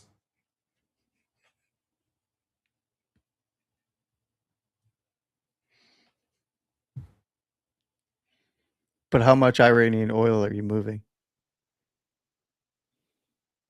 I mean, technically, I can pass for Middle Eastern, right? I grow out the beard. It's game on, bro. If you let your hair grow longer, how curly is it going to get, though? That's Sikasa. First of all, the disrespectful thing. Yeah. People call me Persian and shit, but Sikasa, that is so disrespectful right now.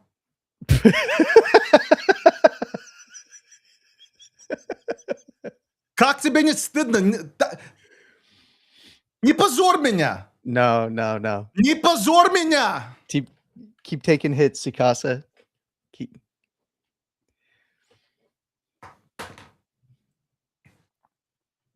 Now, you know what? When you're bilingual and you know a few languages, people look at you differently. Like if they don't nobody knows that I can speak different languages. And when I start speaking, like if I start speaking whatever it is, they look at you differently. Yep. Your entire facial complexion changes. You know what I'm talking about? The aura that you have, it changes. It's like, hold on. He could look Russian. My smile got a little bit bigger. I don't even know what that meant, bro. I only have a little smile. Diddy-ish over there. I don't know what that means. Yep. All Diddy. No pause. All gas, no brakes. If you're fading a Jewish person, you deserve to be poor. I mean, that's all I gotta say. My Jewish accounting firm agrees. You say Jews run the world.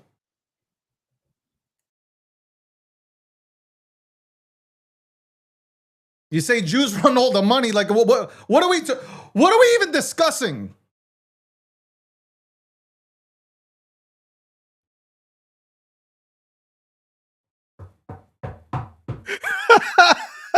Yo, I'm sorry. Lutz is hilarious.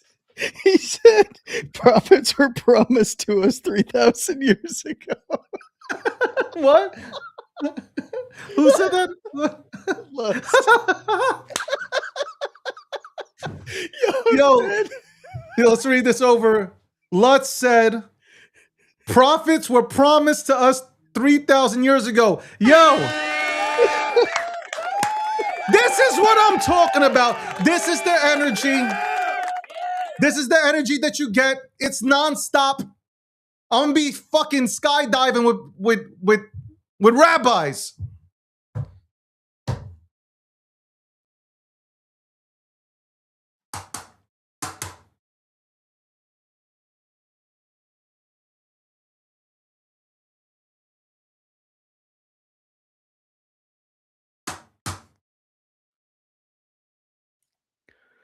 All right.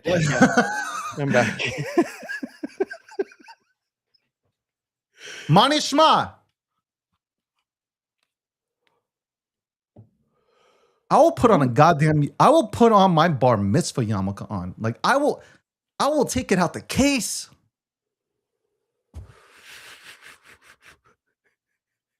He's gonna break the yarmulke out of cold storage. They made a movie about me. Let me show you this. Hold on. Let me show you, motherfuckers. I'm gonna make being Jewish great again, man. The comments are killing me.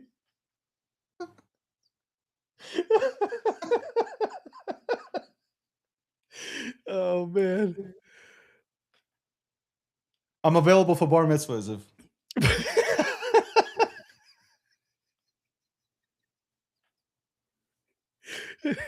I forgot what I was typing, bro. Goes to the vault in his house. He's got to turn like one of those giant, freaking vault handles. Open it up. In the corner, he's got like a triple lock box. He's got to go and grab each key, I'm unlock dead, it, bro. I am open it up, honestly dead. and there's the yarmulke. All right, here you go, man. Let me hold on 1 second. All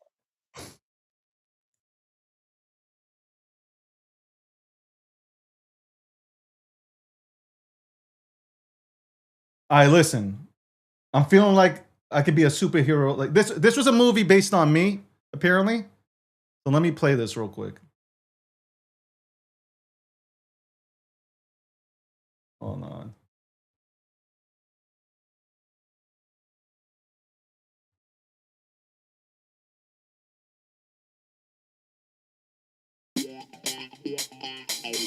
When there's danger on the streets and evil is everywhere, the only solution is circumcised. Who's the certified circumcised dick that's a sex machine to all the chicks? Shabbat shalom, mama. Adam Goldberg is the Hebrew Hammer. Santa's been rubbed out by his evil son Damien. I'm Santa now! In less than 24 hours, Hanukkah will be no more. We have to put into place an agent. The Hebrew Hammer. Jew confirmation test initiated. Ooh, that's cold. Circumcision confirmed. He's a master of disguise. You're the guy who stole Hanukkah. The Hebrew Hammer! He's a ladies' man. I want you to talk dirty to me. I want to have lots of children by you. I want to get a good paying, stable job. Yeah. I want for our children to go to private schools. Yes, keep going, keep going. Excuse me, children. He plans on personally canceling Christmas. Attention Kmart shoppers, there are Jews in aisle 12. Judy Greer. There's a reason they call him the Hebrew Hammer. Oh, kiss me, you Semitic stallion. Mario Van Peebles. You know, you're tied in. You don't have to hold on. Oh, yeah. Yeah, I knew that. And Andy Dick. Someone's gonna get everything they want for Christmas this year. Next! The Hebrew Hammer. For bad, bold, big-nosed biblical brother.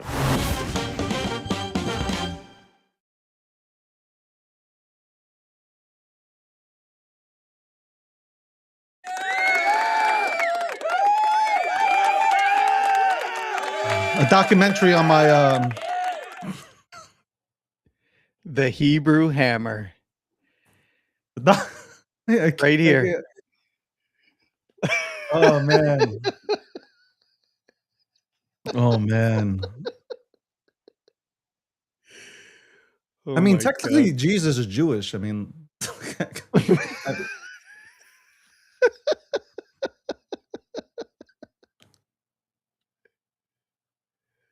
you know, when I had long hair, people would call me Jesus.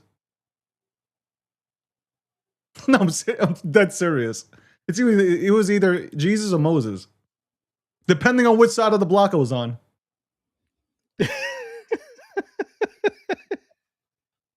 Well, if you were Moses, you could just walk right down the middle of the street. I'd split the seas, right? Oh man. I'm Listen, dead. I've made my case. You talk about the Jews, bruh. What are we talking about? What are we even talking about? You talk about energy? What are we talking about? Man, shut off your fucking lights. Watch what happens. Just play this show right now. Watch the electricity come right back on. They call me to blocks that go black. Okay? When they black out, they're like, yo, we need Dave up in here. I fucking, energy, lights go on. Your mom's back to cooking.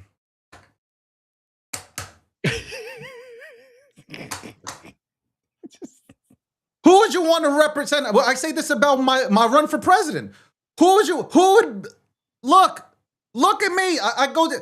I go down to a nation. They're giving us trouble. I sit down. Yo, what's the problem? If I gotta go see Putin, что мы тут делаем, блядь? What's going on? I put Bibi in the chokehold.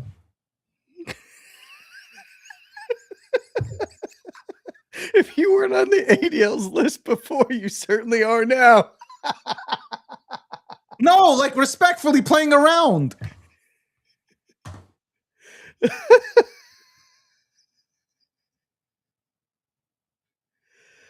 And I do come from royalty, like King Bella III is my goddamn great-great-great-great-great-grandfather.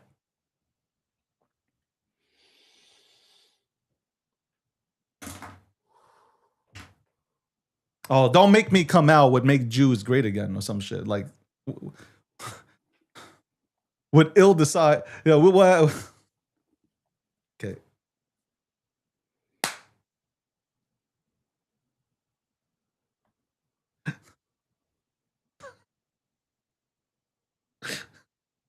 Sakasa will be my press secretary.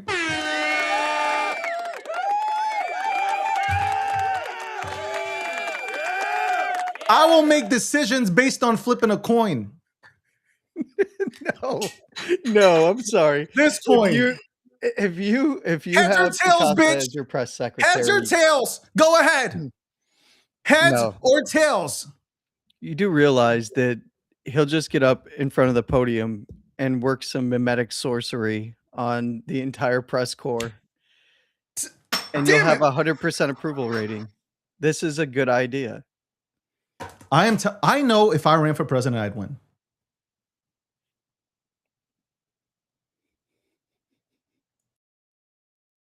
You can laugh all you want. He's muted, but you know.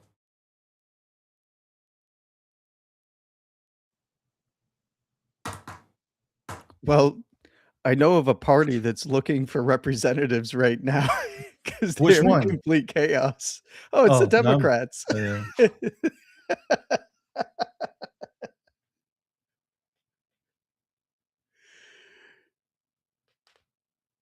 I mean, I'll run on make crypto great again.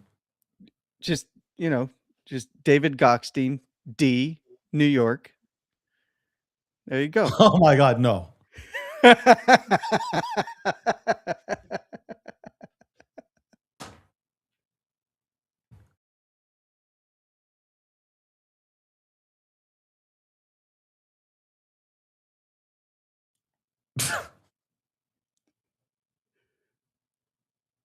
No, honestly, like Sakasa would just perform some mimetic sorcery as a press secretary.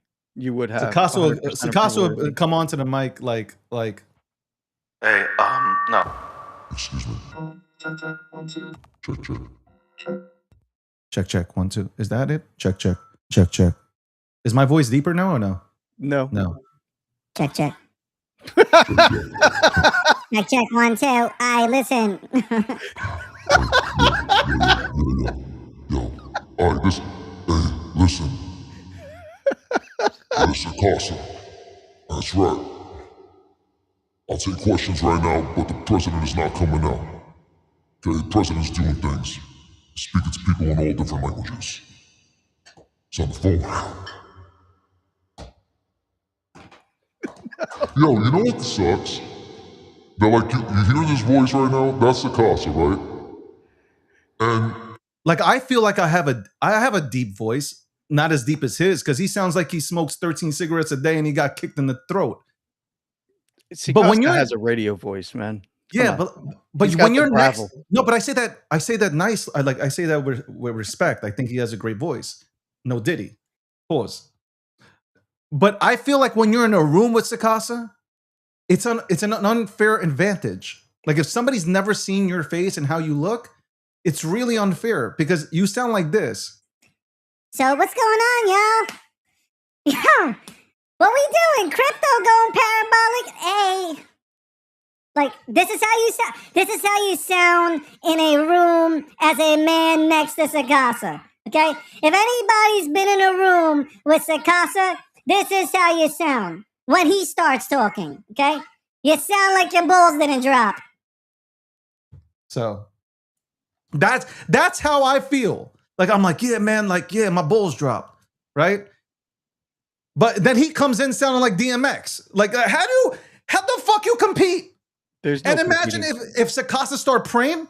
Do you imagine if he started praying like DMX would? Lord, give me a sign. Like, you imagine he did any of that? Lord, give me a sign. And I just feel that's him.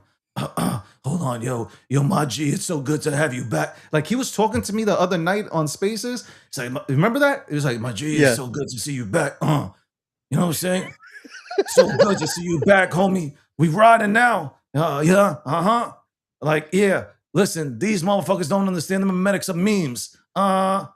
It's just like, don't understand the memetics. Rough Riders. And like, oh, Jungle Bay in the house. Say what? And like, just like. No, I'm not gonna lie. When Sakasa gets on stage and he starts talking, and I get invited up, it's scary, right? Nervous. It's like, yeah, I get a little nervous. What you gotta say? Landy. What you got? Yeah, I get a little nervous because, like, how you can't moved off the red-nosed reindeer. Had a little shiny nose. That's him. That's Sakasa.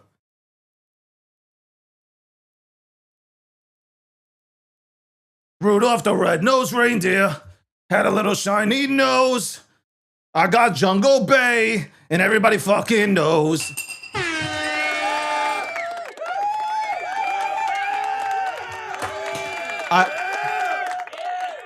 I don't even know how you cannot back me. That's all I gotta say. Every show I go on, I talk about the Jungle Bay.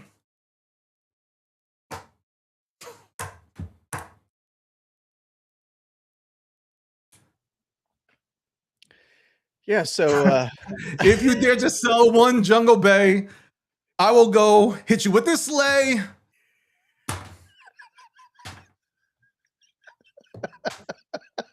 Sakasa be out here shaming a motherfucker, bro. Like, and it's deserved because like he's giving out like Jungle Bays for free, and then somebody will go ahead and floor it, and he's like, Like, you can even hear it through the tweets. It's like, No, when you read his tweets, you read it in his voice. I hear his voice. Yeah. He's all all right, you bitches want to go ahead and floor shit. That's why you and then he goes into the whole, university of, I'm not gonna name the university he went to, but he goes into the fucking bachelor's degree doctrine type of shit, and like everybody's all confused and they're clicking Grok to summarize this, right? So like you got people, you got people clicking summarize this. Like, I would like to know I would like Grok to give me stats on how many people click summarize this on a Sakasa tweet when he gets angry. And imagine if once Grok does like voice translation or some shit, and you're in a space and Sakasa is going and then like obviously a lot of people are left confused, and the grade level here is crazy. And I'm talking about crazy low, not crazy high. They're clicking summarize this. Mm-hmm. I'm just saying. I am just saying. Yeah. Do you know it's 2 p.m. Eastern Standard Time? Like, I didn't even notice. can't even talk between reading the comments and just thinking. But then I clicked on Sikasa's profile, and now I can't stop reading. I want you everything to in read his voice. First of all, I'm not roasting Sakasa. Like, I'm just saying it's like it's an unfair advantage to be in a room in a space with Sakasa. This is why I retired from spaces. I could not be in the same space as Sakasa. Cause it's like, yo, like I'm trying to be the looks maxer and shit. And like this dude comes in with like, you know, like the Listen, man, like, we gonna do this. You know what I'm saying? Mimetic magic, sorcery all over the place. These foo-foo motherfuckers think they gonna come here with this shit. You motherfuckers chasing these little shiny toys and like, bro, I'm out here like, hi, hey everybody, I'm here, I'm chilling. Like, hey. So fucking fucked. Like, how's he do that, man? Like, was he looks maxing? Like, was he voice maxing? Like, what the fuck was he doing? Clearly. As a kid, he had to be like, I'm a practice. Like, because if you ever seen what Sakasa looks like the voice doesn't fit. No, I'd say it does. No, not in that way. Not like he's a bitch or something. I'm saying like, listen, Sakasa's he's big. He's a big dude. Relax, pause. Yeah. I'm talking about from a height point of view. I love that you have to clarify everything. I got it because you know what they're gonna do. They're gonna mixtape this shit. Oh my god! Right up before you said pause. He's been sucking off Sakasa for 30 minutes.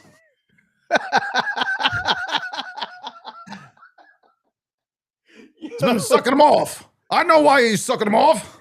Yo, he's doing that. Clip that shit up. Clip out the pause, please. Pause. You know what? The average voice of a future. I was about to say something. I held back.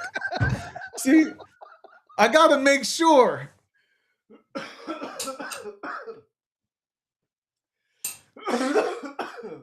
Oh man. Nah, Sakasa's good people, by the way. Anybody who's just joining in for the first time, Sakasa's good people, man. Yes, sir. Like he'll legit, and he takes a, you know, like the haters always seem to be in the same room as him. No, I'm talking about the haters for me, and he's always like, he's always like, hey man, like. And I respect that. Like, you know who your real friends are, you know, when you're not at the table. That is such a true statement. It's like, you know who your real boys are when you're not at the table. Because like, I know like my blood and like the way like my personality is, like I do the same. So like, do I expect it? It's kind of like an unwritten rule. Like that's your boy. Like you make sure like you don't let motherfuckers run him over and shit. Like they're just like, that's not how you roll, man. So I always respect that about him. Like 100% respect that. Yep. You know, I'm not saying, look, yo, listen, if he thinks like, yo, shit is like he's and that's what you want. Like, you don't want yes man. He'll tell you like, yo, I think this is dog shit, bro. Mm-hmm. And I respect it. Like that's what you want. Like around, like you tell, like me and you don't agree on like a few things, but that's respect. Like, hey, like, you got people that see things differently, and that's a good conversation. Either I learn something or you do. It's one of those. Yep. Rudolph the Red-Nosed Reindeer. Now I'm going to do this the whole day. I'm going to be walking around, Rudolph the Red, like I got Tourette.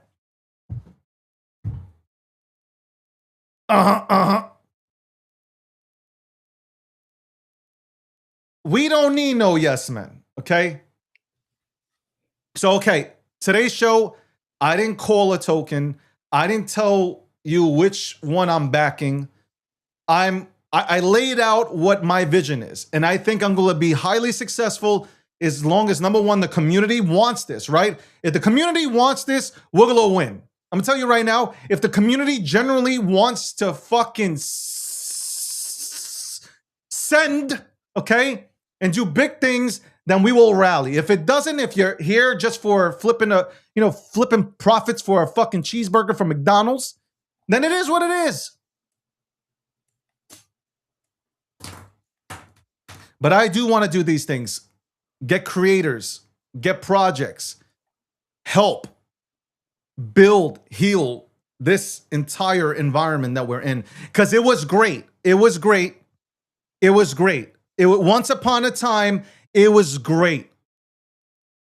And we championed, regardless if we agree or disagree, we championed the people that were building here, that were getting on a microphone and looking into a camera. We championed people that would use their money to go to conferences and talk about crypto to new people. We champion people that do grassroots marketing. We need that back because right now it is absolute dog shit. So if you want to win, let's win. Because I'm down to win. This is the golden age. The golden age of crypto and memes. We're bringing it back.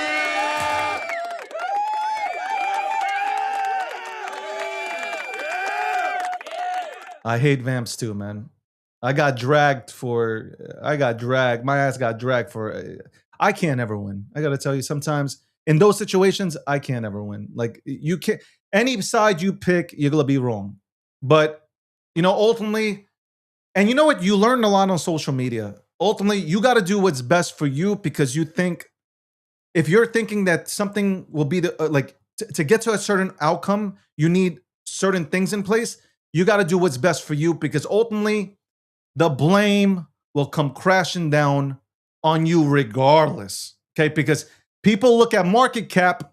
People don't celebrate somebody stepping outside their comfort zone to do something they would never do, because that means you are in a place where everybody, especially in crypto, is looking dead at you, and some are praying to God. Okay, people are not even praying to become wealthy. They're praying for you to lose. That's the craziest thing. You got people praying for you to lose instead of praying for themselves to win. And that's what you're going against. But I ain't scared. I ain't never scared. I ain't ever scared. My voice. This is my Stone Cold Steve Austin moment. When Stone Cold won the King of the Ring, and nobody knew who Stone Cold was. And he had that moment, you take your Bibles that you thump and all that. Like when he was doing that, because Austin, you talk about John 3:16, where Austin 3:16 says, I just whipped your ass. This is one of those moments. This will be replayed. How did it start? Where did it start? It started here.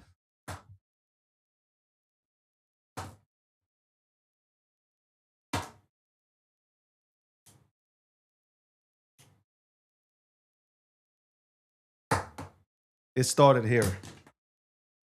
Landy's probably laughing. You thump your Bible. You talk about John 3:16. Well, Stone Cold Steve Austin, Austin 3:16 just said in that whip chat. You know what?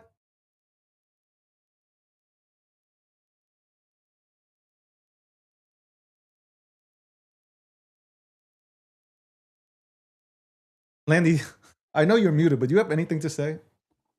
No, I'm just watching your agent sleep over here. What?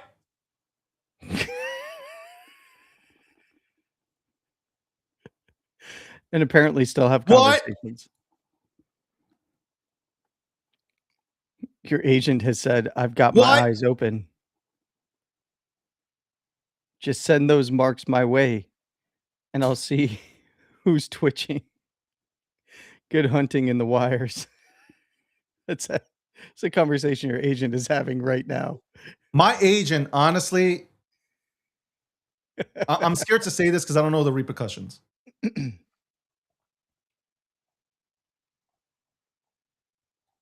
I'm not gonna say it. As much as I want to, I'm not gonna say it.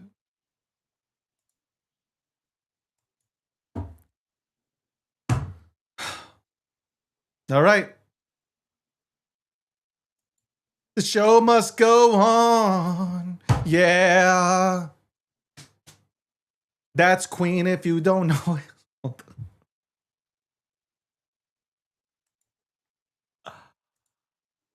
But hey, you're not as hungry as you Why were before. okay, I know people don't follow me when they say you're scared to make the move. I'm not scared of anything. Like, I'm looking at you into the camera. You think I am scared of something? I only fear God. That's it.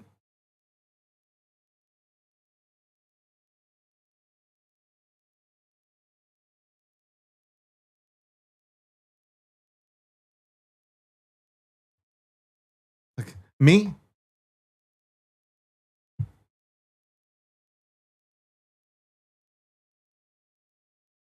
Anyway, what were you saying? I'm sorry. I didn't mean to interrupt you. I feel absolutely awful for doing that. Oh, yeah, no worries. Your agent is not as hungry as he was before. What is he out and about right now? No, he's still sleeping. You know, I'm not like that. Okay, I'm not sleeping all day. That's not my personality. Charles, what did you do to me, man? JJ. JJ, what's going on? I'm sleeping all day. Like, that's not me. I'm full of energy, man.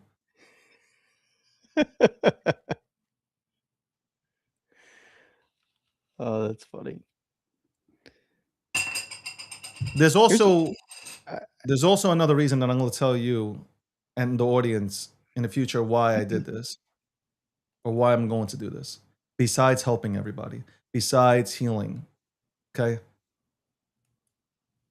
I'll tell you why in the future. I've wrote it down. Because it's not really like, you know what the thing is? People think it's like, oh, it's a money. No. At some point, you're past money, bro. I keep saying, like, I've been good way before crypto. So it's like, it's not about, like, sometimes it's just not about money. It's about you're passionate about something that you truly fucking love. I know it's hard to comprehend. I know it's hard to comprehend for a lot of people because you never loved anything. You don't even love your parents. So how are you going to love this space? Okay, you've never touched a titty. Yo, I've never seen you go on mute as much as you have. I've never seen it. Yeah. Like, no, but I'm serious. These people, these mutts have never loved anybody. So they don't know what love is and what being passionate about something is. They've never played sports. Like, how would you know what passion is? I think it's they've never been loved back.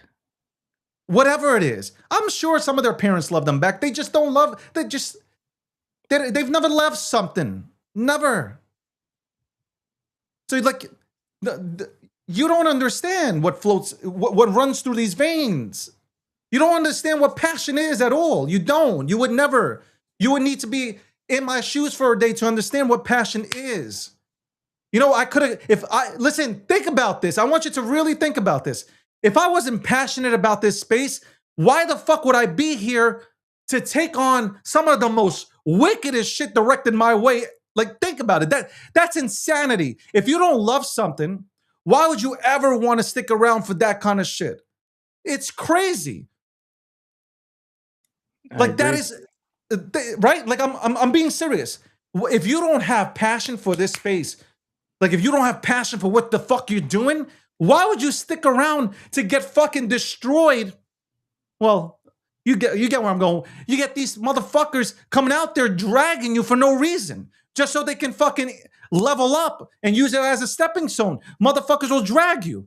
Nah, like, that's insanity for anybody to do. It's because you're passionate and you're willing to see all that through to go straight forward and win. That's it. I'm about winning. I don't know nothing else. Even when I lose, I win. That's the type of mentality that I have. That's it. Even when I lose, I win, because you have to have that mentality, because I make adjustments accordingly. That's it. I don't have a plan B. I don't have a plan C, D, E, F, G. Okay.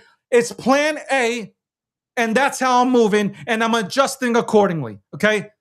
And unfortunately, when you're building businesses, you're going to offend people with your decisions. Not everybody's going to like you. It's think about Warren Buffett, Steve Jobs, whoever. I can name you a whole list. When they start making decisions, you got to make decisions that benefit you, and some people are not going to like it.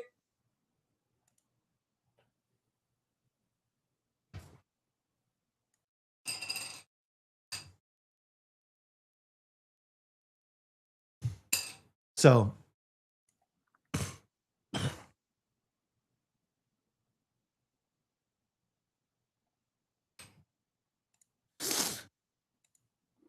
that's it.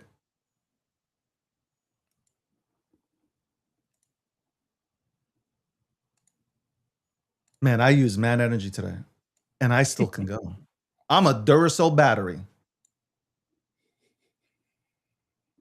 Here's the one thing that I will, before we go, this is what I will be disappointed in. If the Jews don't follow me. If my Jews, I'm going to tell you right now, if my Jews do not follow me,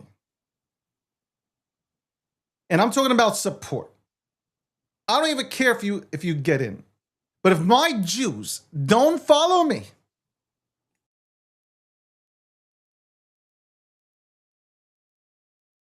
I might have to convert.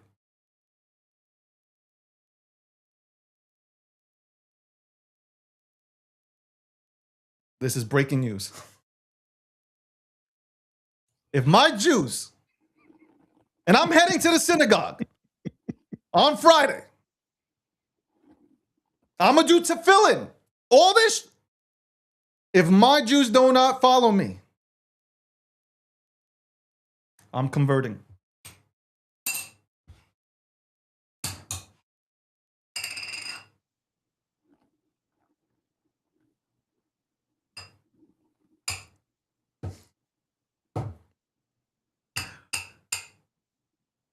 What do you think about that? Yo, I'm getting kicked out of the synagogue, bro. They're probably watching like he's out. No, you could just He's follow out. another Jew named Jesus. There you go.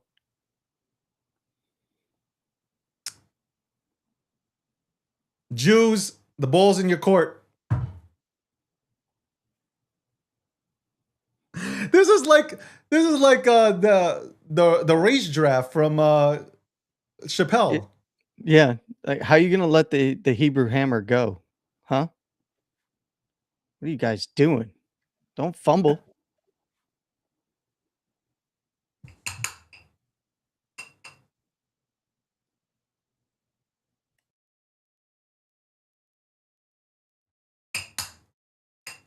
Jesus was Jewish and he was a carpenter.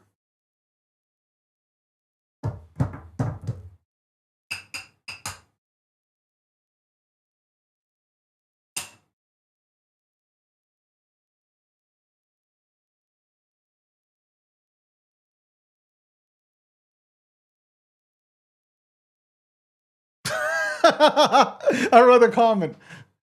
David G, powered by Dreidel Energy.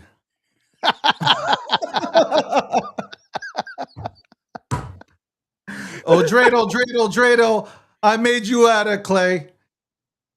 And when you're done and ready, oh, Dreidel, I shall play. Ah! We should have Sakasa sing that. Oh, Dreidel, I made you out of clay. Ah! And when you're done and ready.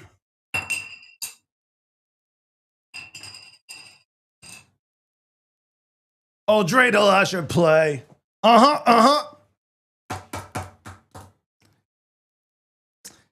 You know, reading comments today, you guys are really about instant gratification. And I always talk about that subject. Delay gratification. Like,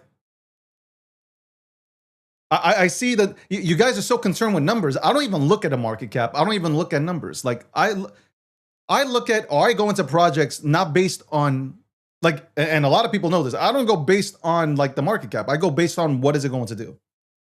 That's it. what is this thing actually going to do? That's Chainlink and all these things that I've ever gone into. Bobo flatlined twice on the RSI. Like, why would you go into Bobo? Why would you go into Bobo? Why? When you looked at Bobo at the time when I went into Bobo, when Sakasa told me about Bobo, and then I went more into Bobo, why the fuck would you go into Bobo? Because Rex Takashi was there. And he continued to he wasn't even paying attention to market cap. He was just continuing to build. That's the same thing like me not supporting Sakasa and Jungle Bay. Like, let me not support Jungle Bay. Because the market, the floor is not where it's not where the bored apes are. So let me not. That's stupid. You're looking at the builder. You're looking at the person building, and you're saying, okay, this is how, by the way, for those, obviously you might not tune in to business, you don't know business, or you've never invested into a business, but you invest based on the person. Like, people invest into Elon because they know Elon's going to work to make it succeed. Win, lose, or draw, he's going to put in the effort.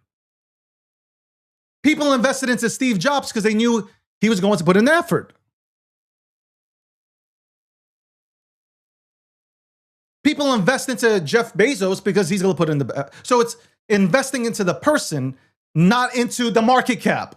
And that's where you guys always fumble. You're always investing into market caps. And that's crazy. You're never going to win. You're never going to win. Never.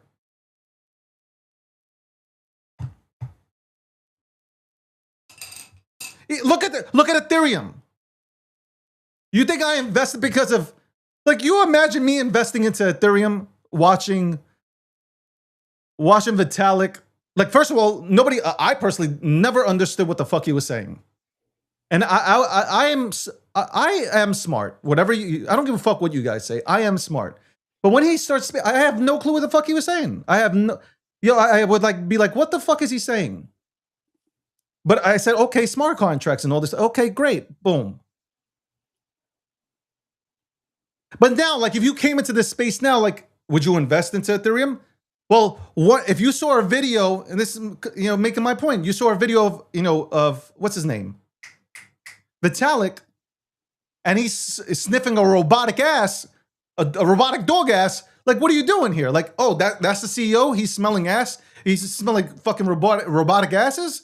Oh, yeah, let me go ahead and let me throw in 52 million into this. He sold me. He's definitely sold me. And then he comes out with the whole thing, which I made a video on. He comes out with during this time when Ethereum is fucking sinking, I'm going to write a sci-fi decentralized fucking governance book. Oh my God, my nipples just got hard. Oh my, did you hear what he said? Did you hear what Vitalik just said? He said, oh my God, you're not going to believe this, but he is making a decentralized sci-fi governance book. Right? This is crazy. Because we're going to all use this book when we're fucking at zero with Ethereum, living under a bridge. That's right. Me and you can share it to light it on fire so we can keep warm during the winter nights. Like, bro, come on. Are you serious? Damn it. Oh, no. You're on here last week telling me, oh, I'm so fucking bullish. I guess on things you can burn to make heat. Because, like, I don't know. And this guy, Tom Lee, he continues to fucking buy, and we continue to tank. Like, can you stop buying? Please. I said I'm bullish on lower prices into the zone. That doesn't mean we don't get bounces from here, but yeah, no, look, when I evaluate price action, I don't give a shit about what people say or what they do. The chart dictates what I'm going to do. You would think Vitalik would come out and say, yo, guys, come back. Yo, we created memes. Come, you guys, the community were on top of Ethereum come back. No, he comes out, he's like, I hate memes.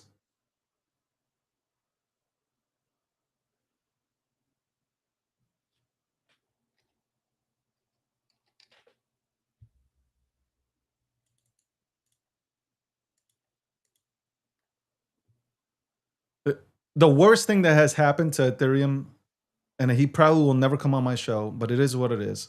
I'll have say, Sailor comes onto my show, so I'm good with that. But if Tom Lee can't take criticism like I can, it is what it is. But Tom Lee, honestly, like, bro, like, what are we doing here, man?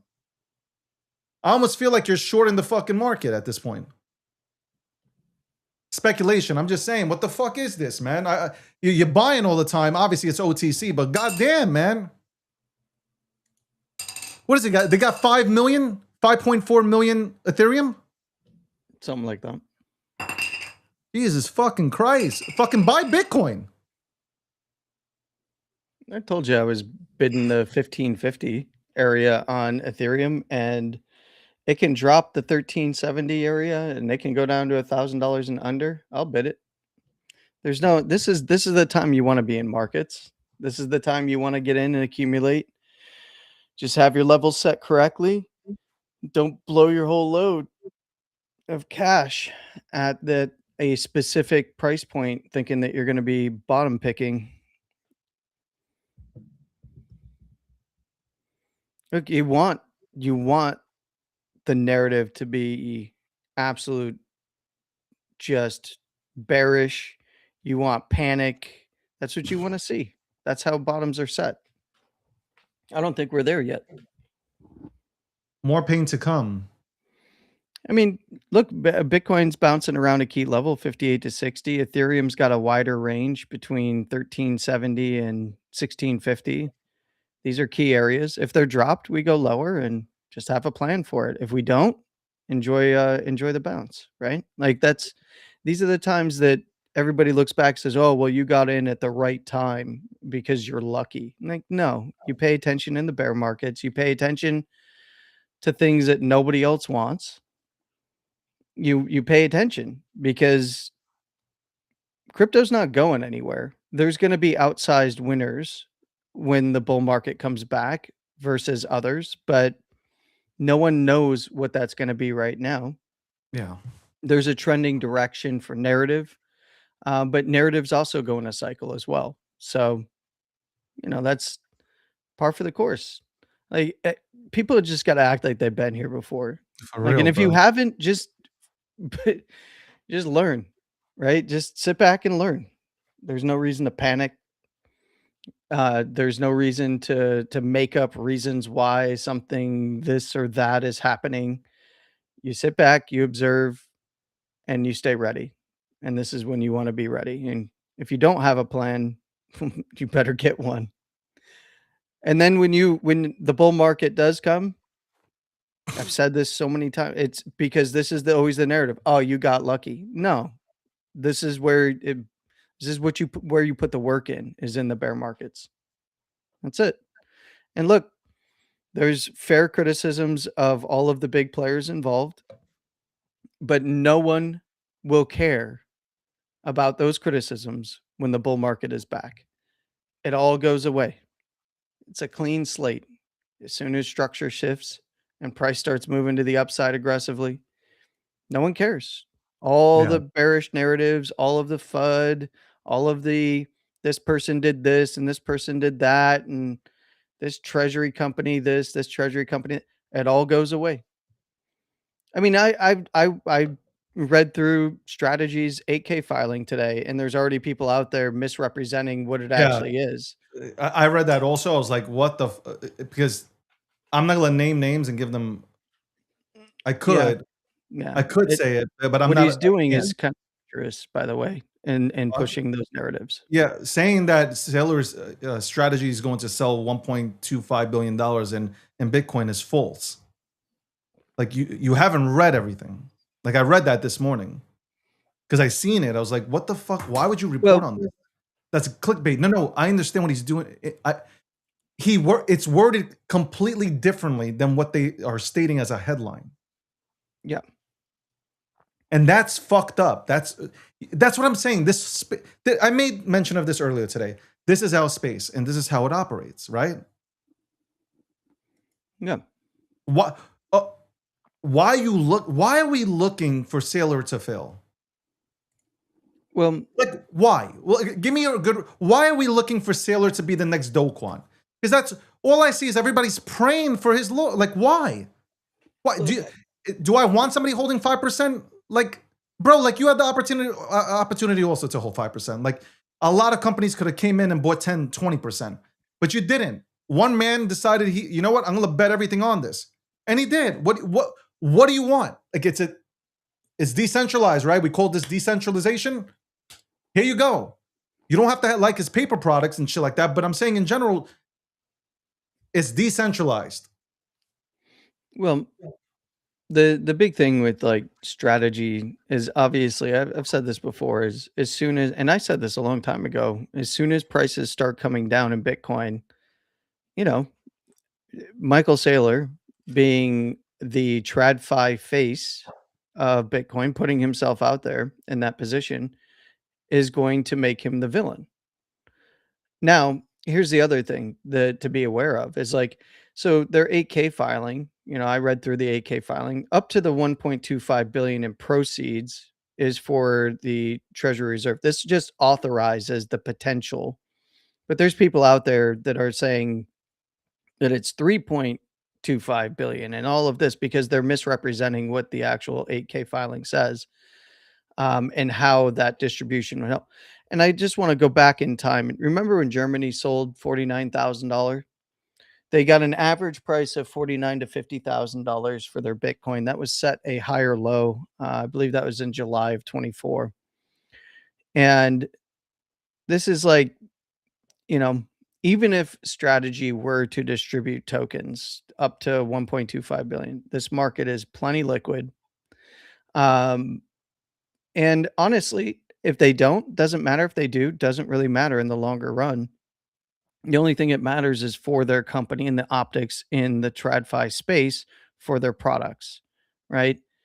And I don't discount that that bear markets are tough and companies have to do things in a very specific way in order to make it through a bear market. But I think Strategy is going to be just fine. And you know what's going to happen? When the bull market comes back, no one's going to care. No one's going to care. No one cared. No one ever talks about the tax loss harvesting sales out of Strategy last cycle, right? They act like that never happened. Yeah, like you sell and then you buy. Like, I mean, like what? I don't get it. Like, I just look at this shit. I'm just like, no, you know what it is. But it's making my point, Landy. It's like I want Sailor to win. Like I do. Well, like, I mean, why not? I don't have any skin in the game with any of his products. So like, it's more about, for me, it's more about whatever the TradFi players do with Bitcoin, they're going to do. They're just let them F around and find out. You know, I've been very staunchly in the position of since all of the DATs started to pop up after Sailor, that many are not going to make it. Because most of them don't actually have products. Most of them don't actually have a company. But Landy, that's business, right? I mean, yeah, they're software business for Strategy, but No. realistically, I'm saying is, no, I'm not saying that. I'm saying in business, you're not guaranteed to succeed, right? Yeah. So well, that's I just it. think Like, it's funny to watch people freak out because they really do act like we've never been here before. Like, and maybe some haven't. You know what? I also have to concede that maybe some people really haven't been here before. But from, you know, some of the larger accounts that put out just nonsense clickbait, they've been here. They know what's going on. They're farming, right? And yeah, that too will change as soon as yeah, market but structure. but the whole thing is that I can't do that kind of shit, and I'll explain why. Because I'm not saying I can't criticize something. I think we're allowed to criticize. Yeah. But some people take it to a new level. Like, oh, Sailor's running a Ponzi scheme, right? And they go on video now the skit could be funny, but remember, there are a bunch of new people coming into this space and they're gonna think like, oh shit, this is real. Like this guy is nothing but a scammer and it's a Ponzi scheme. Do you get what I'm saying to you? It's it's bad on our space. I'm not saying support everybody. I think the message gets twisted up. Just don't lie about or make up shit to give this perception that said person is bad when they're not. You might not agree with what they're, with their products, or you like their products, but like, you don't have to go ahead and do that. That we eat, I say this all the time. This industry eats itself alive. It's not Gary's fault. It's not any of these guys that were trying to like this perception they were trying to really, which in a sense they were, but we were helping. We were helping 100%. Look, I've said this for a long time to you directly, David. If people really want to help, you get involved with the crypto organizations that are in DC and lobbying for policy. Yeah. Right. Like I'm a supporter of the Bitcoin Policy Org, right? Like, and a few other organizations, but you can't just passively hope that someone else is going to do it. And it's with anything. You can't just sit here and say like, man, I hope somebody stands up and actually does something. Like, that's not how it works. You can't hope for others to do it. You have to do it. And if everybody has that mindset, that's how things get rolling. And that doesn't matter whether it's Bitcoin or altcoins or meme coins. That's how things get rolling in the same direction. And if you want this direction to be up, and you want innovation, and you want to experience outsized gains, you do have to get out there, and you gotta actually, you can't just hope that other people are going to do it. You got to get out there and do it yourself. 100%. If you're building something, it's like if you're building a product, you can't just build it in your basement and never show it to anybody, right? Like, no one's going to know who you are. No one's going to care. And when you get out there, and especially with a lot of new products, no matter what it is, most people don't care and are skeptical right off the bat. So you got to keep putting it out there. What is this that I'm building, and why I'm building it? And this is where the direction we're going.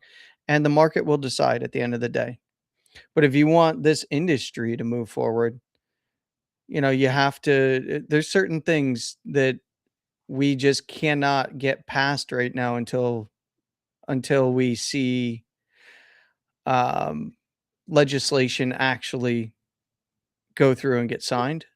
And that's actually holding up a lot of the larger players from coming into cryptocurrency, into Bitcoin and that kind of stuff, right? And even after that, that's not the silver bullet, right? There's still work that needs to be done. Still very volatile in terms of price movements in the space. It's still not easy to get in and get involved. There's still 1,000,001 wallets, and how do you pick the best one that you want to do? And then there's a different wallet for every network. There's still a lot of work to be done, and there's a lot of really smart people that are building things that will solve those problems, and in some cases have already solved those. And for those builders out there, you just got to keep pushing. Eventually you can break through. But a lot of it isn't necessarily just timeline stuff. A lot of it is going and actually getting involved, meeting people, and putting yourself out there. Like if you're building something and you're not involved in what's going on in DC, no one's going to care. And especially these large liquidity providers, they're not going to know who you are. Right? So I want to quickly address something. I want to break something down crypto-wise real quick. I want a lot of the things that I've gone into have gone to millions of dollars. And I can break them down. I only use, for instance, you remember Crying Cat? Actually, you know what? I can use Crying Cat, and then I can use Bobo also. Remember Crying Cat? Mm-hmm. Something I went into, probably it was like 20K in terms of market cap, just fucking around. And then everybody got in, and the shit went to 11, 12 million. And then everybody dumped. Mm-hmm. Which is fucked up. Some people were dumping, some people who are friends of mine I guess, air quote. I don't even know what that even means. Yeah, put in a Bitcoin. Yeah, put in more money.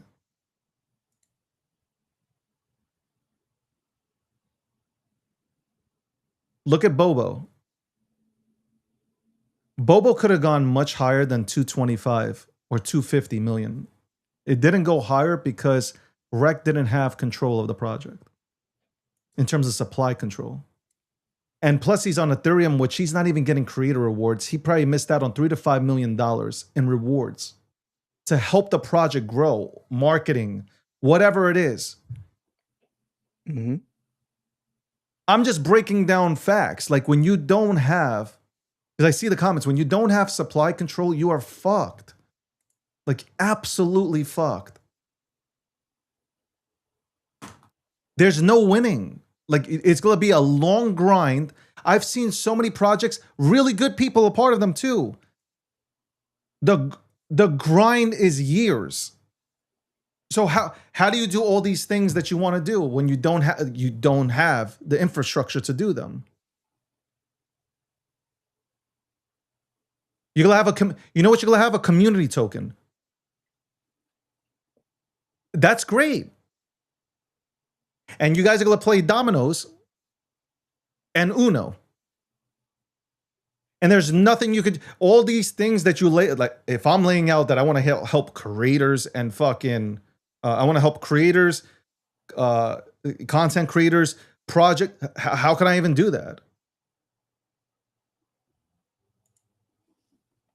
You want me to go and take it out of my own pocket? No, it's not you're not going to take, what are you talking about?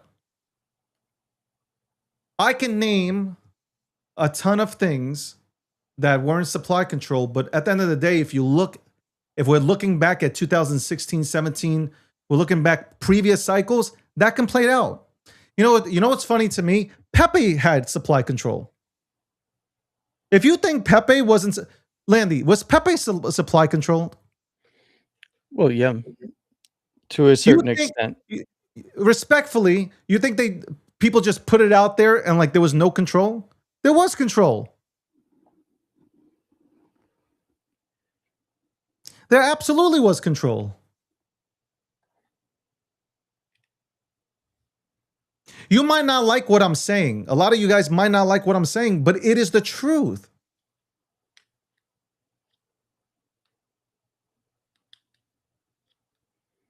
Think about what I just said. Pepe had supply control. It did.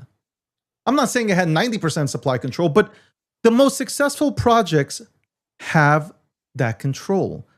Now, what they do with that is a different story. Like, that's a different ballgame. You want to talk about what they do with supply control? Now we can have a conversation.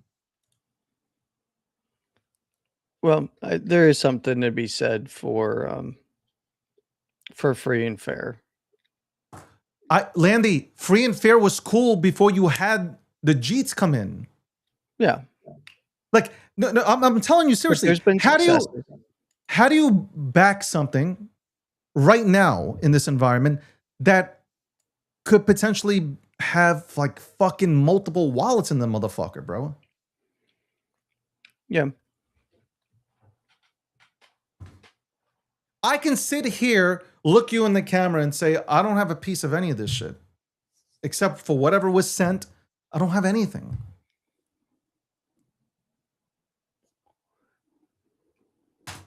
So my thing is, yeah, like 2016, 20, 23, like, yeah, absolutely, yeah. Let's try it. Let's give it a chance.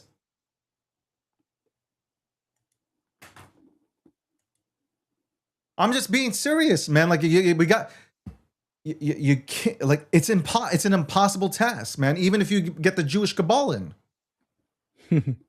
Like, I'm sitting here. See, these people, a lot of you guys might not even know me. You're tuning in for the first time. I actually give a fuck. I really, like if you knew me, I care. I really do give a fuck. I care about my fucking brand. I love my fucking brand. I ain't gonna do nothing to my fucking brand to hurt it. Like, I love my fucking brand. I've built out my brand without Listen, have people come along the way to help? Yeah, but ultimately it's on you to build your brand, right? I've built out, I've grinded away. Things didn't go my way, keep going.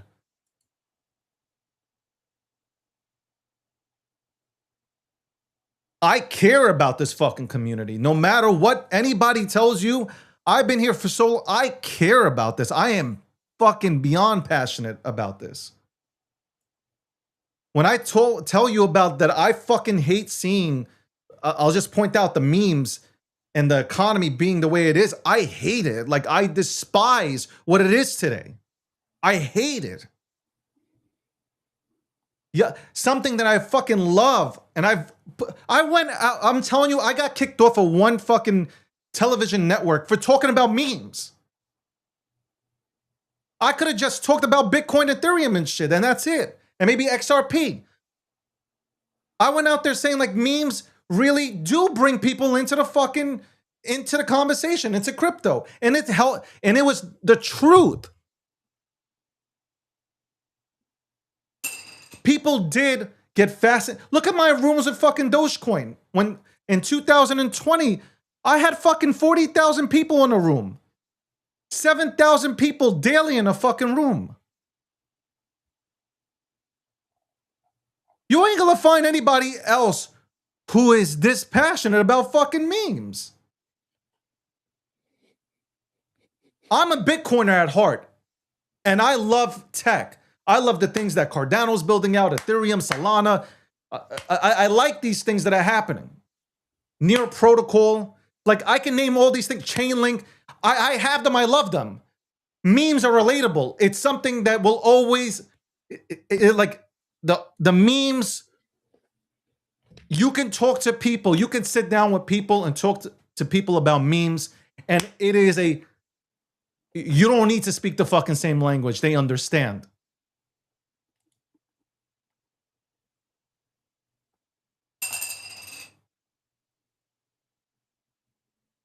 People asking me who I'm picking. Like, stop asking me that. Like, when I go, like, you see this? Let me show you guys something. You want instant gratification again? Let me show you something. This right here, I'm gonna write things on here because I plan things out and I want to make sure that I execute and have the best chance possible to win. That's it. I want to make sure I can win. I want to make sure the community wins. I make sure that I'm doing this for a goddamn reason. And there's a lot of things. And I don't give a fuck. I'm here. This is recorded. Like, all my fucking programs are recorded. And I hope it gets clipped up and it's shown to people to understand that this is a real fucking space.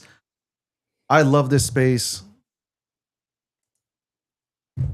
Win, lose, or draw, it's done with good intentions. That's it. Examples of what? What? I have a good pen.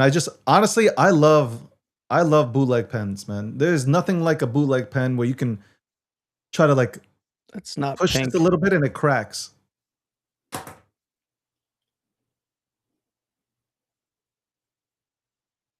I'll figure it out. Can there be two runners? I asked this question. Can there be two runners? No. No? You don't think there could be? No. No. I'm talking about two runners in the space. I'm not talking about. No. I'm talking about two. One. There can't be. There can only be one new runner. One new runner at a time. There will always be something that catches the narrative. Every single cycle, it will dominate, and then the rest will try to follow. Look at Pepe. Everything They're tried gonna to think you're follow. an asshole. They're gonna really think you're an asshole. don't But care. hold on. Well, then it was Pepe- rotation. No, I'm gonna say It this. was rotation. Pepe was running, Yes. and there were other things that ran with it, but not as high. Yes. And then rotation out of Pepe into other things, and then rotation out of those into everything else. Always how it goes. This is essentially you had the pop in Pepe. You had people rolling out of Dogecoin and Shiba when those popped into Pepe. And then you had Pepe rotate out into other tokens. There's only people are chasing the newest thing now, and that's, you've said it yourself. They have this.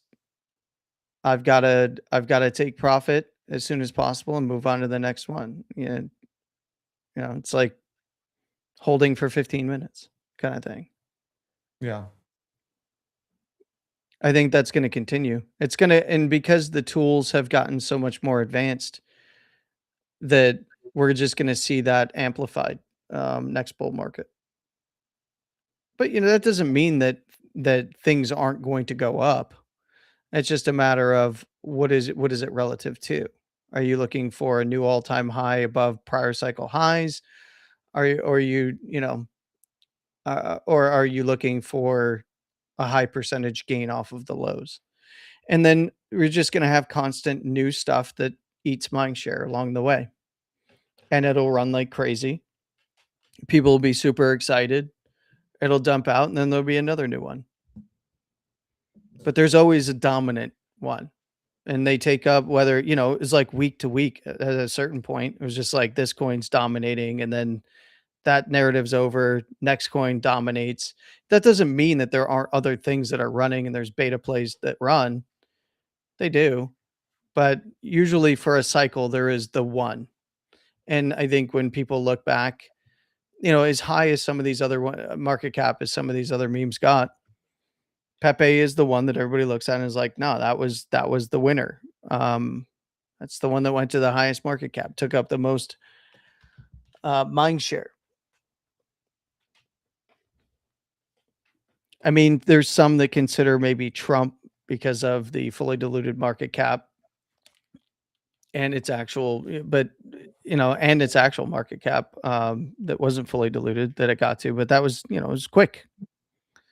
Happened the span of like 48 hours, and then it was done. Yeah. Right. But Pepe kept going. And Pepe went ahead and brought back. When Pepe came out, the industry was flat, like completely flat, Landy. I remember this though. Yeah. Like people were just like giving up all over the place. They were so down on their NFTs. Pepe comes out, and then everybody just fucking came together, man. Everybody came together slowly. And then, like I always say, there was like fucking 10, 20 rooms open at the same time, averaging over 1,000 people. Let me say the main rooms were like 1,000 people. And then you had like some of the secondary rooms, 500 people, 400 people, 300 people, 100 people. And everybody's playing music. Everybody's having a vibe. But that was in a market where like there was no money. There was no liquidity. It was, I felt like I almost felt there was no liquidity in there. No, seriously. Like if you look at the timeline, there was like, people were even saying like, where's this liquidity? Like this, it was almost like a last gasp. I don't know. I don't know how to, but I feel like it brought it. Like I felt like it restarted, or it took memes to a new level. Because then you had a lot of other things that came out, and they were successful. You can't say they weren't successful. They were. Did they do the kind of numbers and did they get worldwide press like Pepe? No, but they did numbers.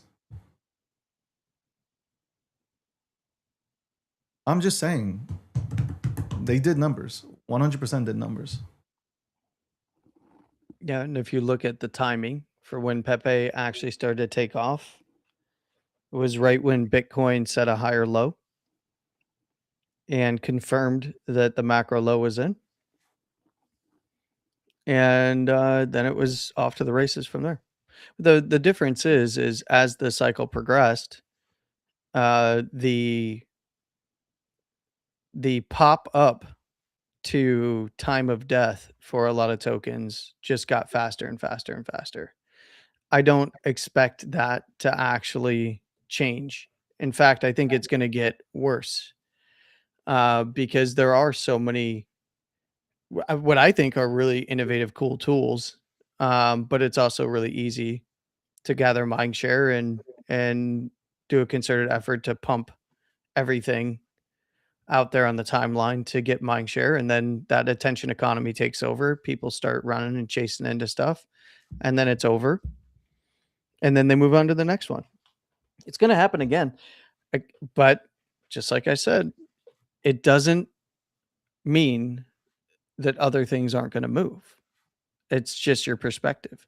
If you're in the market right now and you're looking at under $1 billion Pepe, I told you the levels 2 weeks ago, a week ago. I said under $1 billion. Here's where I'm looking, and we're nearly there. We're almost there. Can it go lower? Sure, but that's not, if you're playing this game, I don't even have to believe that it's going to make a new all-time high. It doesn't have to make a new all-time high. All it's got to do is run off the lows. Yeah. That's all I care about. I'm not looking to pick tops and pick bottoms. It's about getting into position, whether it's Bitcoin, meme coins, altcoins, doesn't matter. Same thing for the stock market, right? You get into position when prices are down, and you wait on it.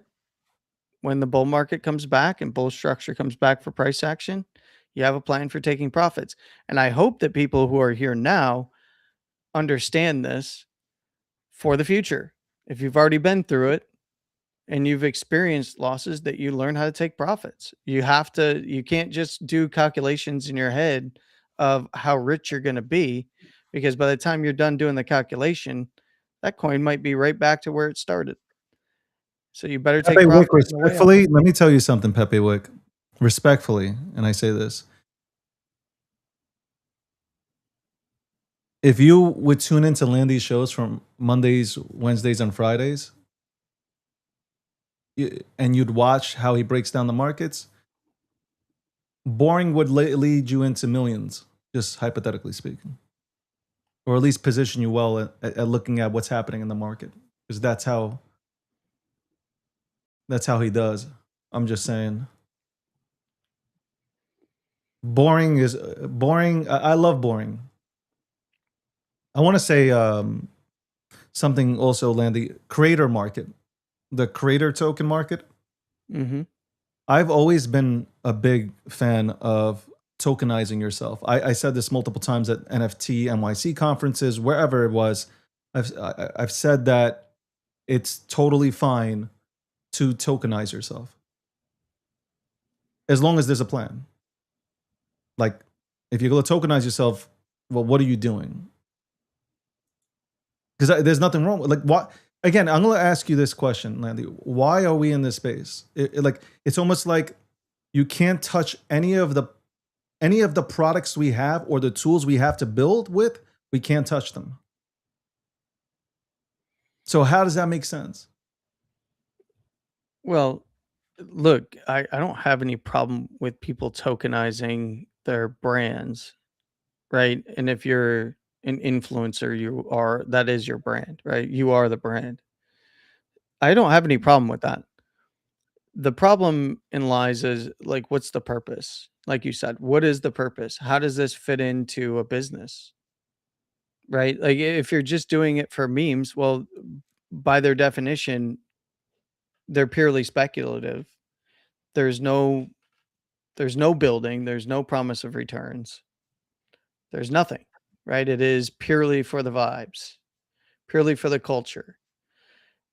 But if you're going to actually have a token that represents your brand, it has to fit into the brand somehow. And 100%. we have yet to see that bridge being crossed. Successfully, I should say. There's people who have tried. I just don't think that they were very successful. What, in bringing in their brands? Yeah, I mean, there's some people who have tried to tokenize their brand and create an economic system around that. And I think, I think there might be a future there, but it really does depend on how it's done and what is the actual purpose. How does it fit in? Because in most cases, you're already battling the price narrative all the time, to the upside and downside. Doesn't matter, right? So like if there's a brand that tokenizes themselves, and let's say they have if you hold X number of tokens, you can get in. Well, if price is pumping, then people start complaining that it's too expensive to get in, and like all these other people that got access to this thing or that thing that you're doing with your products, now it's just getting more and more expensive. And Yeah. then when price dives off a cliff, then you get all the people that bought the top crying the entire way down. So it's like, how do you actually bridge that gap, and what is the actual plan How do you for what? how it would fit into your brands? And I don't think anybody's solved that yet. And I think that the creator economy will just be pure speculation. And it will continue to be purely speculative because I don't see the risk side of building that into a brand. I just don't see it being any good for the brand outside of if people just want to speculate on it and let them have fun, right? But most people, that it's a double-edged sword. It does cut both ways.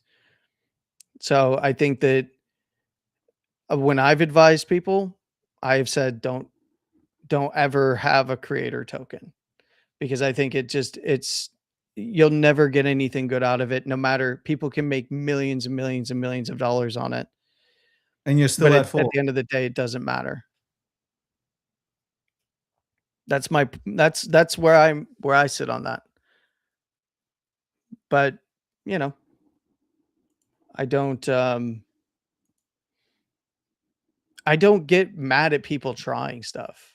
And that's what I think that's people go in with certain expectations, and it's just like the same thing. All these Bitcoiners screaming and crying in the bear market, talking about all the woulda, coulda, shouldas, because they were looking for $500,000, $1 million, instead of actually being realistic and actually taking control of their own damn portfolio, and stop projecting what they think might happen and starting to count the stacks of money before they ever got it in, or screenshotting their P&Ls instead of actually taking profits. It's Yeah. like, if you set the expectations wrong, you're gonna be disappointed every time. Man, it's crazy that there's such a conflict between that stuff. But that's It's markets in general. It's No, but I'm not just saying unique to it's crypto. crazy that like we are in a crypto. So let's break this down. We are in a crypto industry, correct? Yeah, hold on. Flyer, I don't have to FUD anything for entry. Let's put it that way. I don't have to FUD things for entry. I want to ask you a question, Landy. Um, you know this. They're also used to hype men, right? So like they're used to people hyping them up into getting into things, right? So like having a normal conversation like this, breaking it down live, people could find it boring, but I don't know what's boring about breaking down the market. My whole thing is, here's my pet peeve is that we are in the industry where we have tools and the ability to build stuff. Yet once people start to build, they're shamed. So what's the point of being in crypto? Like you're better off going to Silicon Valley to build out. No, I'm just being dead serious. Like how is crypto ever going to grow if people aren't allowed to experiment with the tools that are here? I don't understand it. It doesn't make sense. Like when you said, and I respect what you're saying. Hey, I wouldn't recommend this. I get that, but that's only based off the vibes, right? From the No. industry. No. It has to be No, based off more of than X that. then. No, Then tell it's me. it's I based don't. off of actual.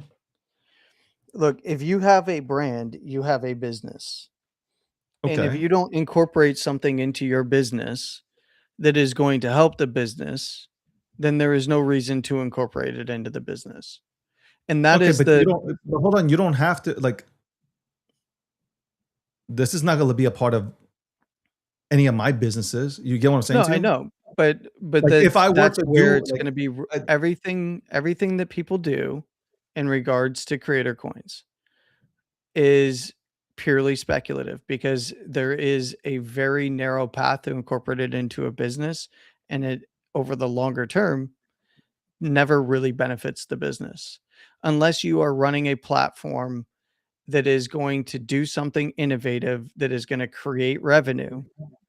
There is no point. And there have been those that tried, but what they found is, hey, I just build out the product that other people use. There you go. That is true.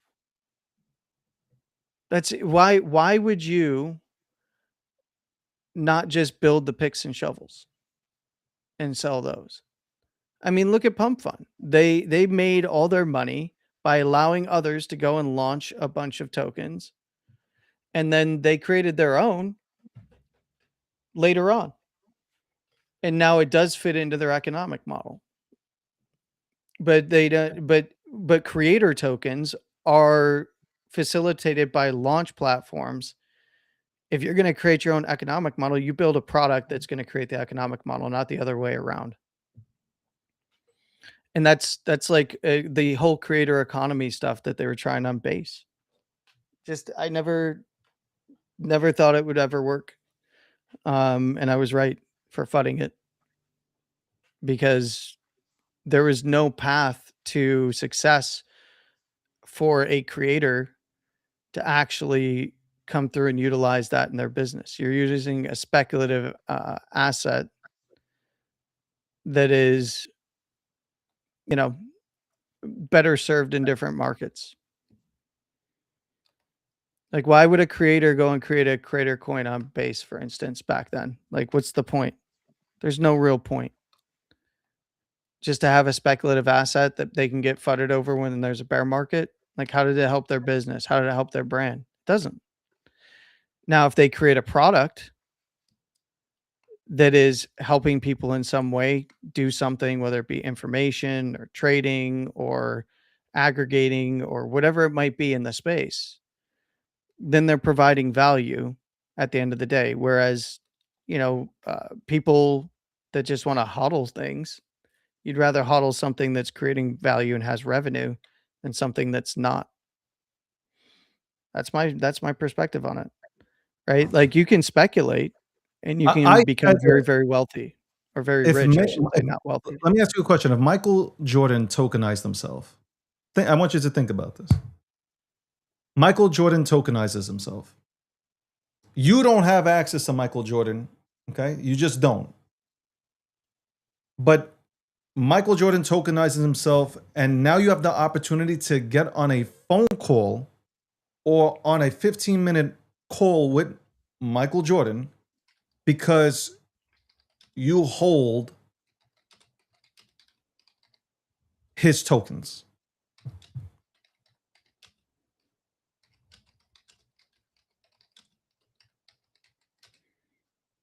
Now you have something that you would never have access to, you have access to now. I'm just giving an example. Because people would, if Michael Jordan came out with or he tokenized himself, so many people, Michael Jordan fans, whatever, would purchase his token in order to speak to Michael Jordan. Yeah, but you just described or network, whatever it is. You just described that what you described is something that could be incorporated into a brand. It's not a meme token anymore then. It's an access token. You get to go and you can hang out with Michael Jordan at these events. No, but I'm not talking about a meme. I'm just talking about it's a creator token. Sure. Why not just do NFTs then? Why do a token? What's the difference? It's true. You can go back and forth with this. Michael Jordan got to make money, right? Yeah. Well, somebody said even the president tokenized. You're going to give him an NFT. Hold on. Yeah. The NFT is not going to. You're going to give him an NFT. He's going to come out with NFTs. And those are not liquid assets. Let's go, right? NFTs aren't liquid. No. So he's going to come out with an asset that has no liquid to it. People are going to buy it. And he makes nothing from it. So what's the point of him even coming out with it? He comes out with, he tokenizes himself. The market says what his value is worth. I'm just saying, like, I'm just putting it out there. Well, the point that I'm making here is that everything that you're describing now, we've tried with various personalities and brands and stuff like that. I mean, just look back to just this past cycle and all of the celebrities that dropped tokens, right? Yeah.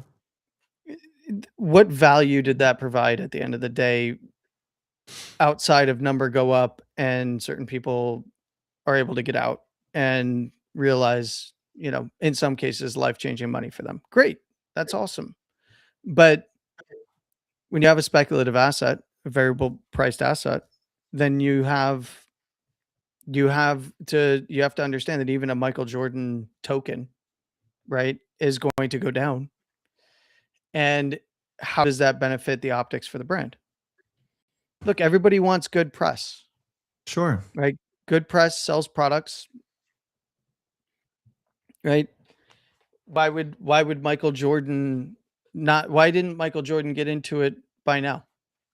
Because he doesn't need to. He's got plenty of product that sells out there. He makes millions and millions and millions every year. So basically, Shaq.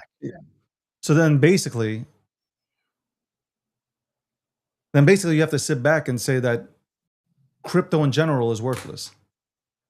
No.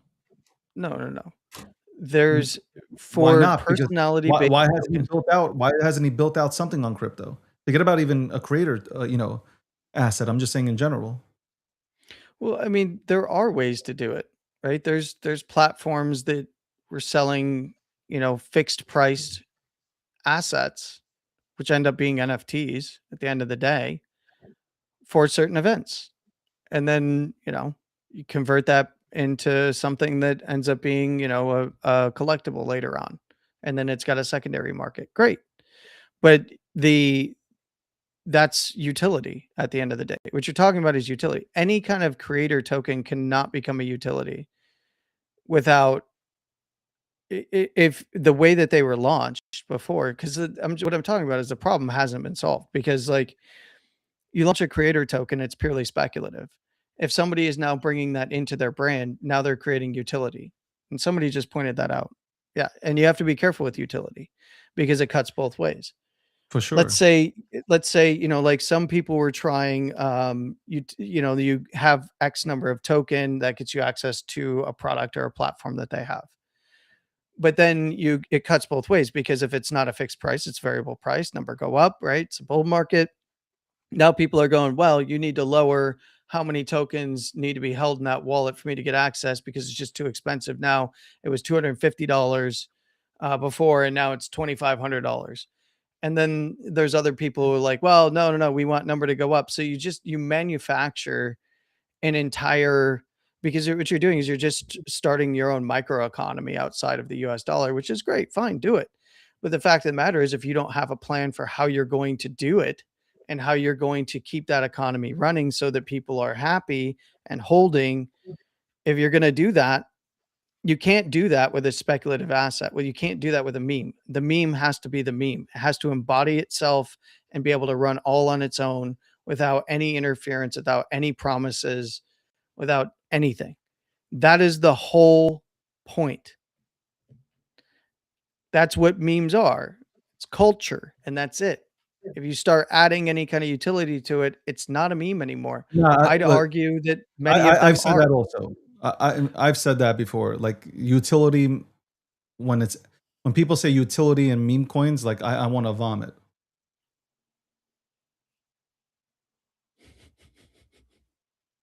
Love the hate. I love the hate. Bro, embrace it. You got to embrace these kind of things. I love it. No, I do. I love it, because people get really mad because they lose constantly, because they don't understand how the game works. They don't. You don't understand the game, brother. But yeah. Realistic expectations in anything that you do. But I think creator tokens will always fail. That's just me. I think memes will do well though. You know, Memes will how do do you fine. figure out the whole, you know, and I'm just talking about in It general. has to stay a meme. What? It has to stay a meme. No, but I get that. I like me and you essentially agree here. Like there's not a big disagreement here at all. Like all these things that were sent to me, they're just memes. That's it. There's no intrinsic value in any of this stuff. It's people. Ultimately, it's people just fucking sitting around and putting a value on it. That's it.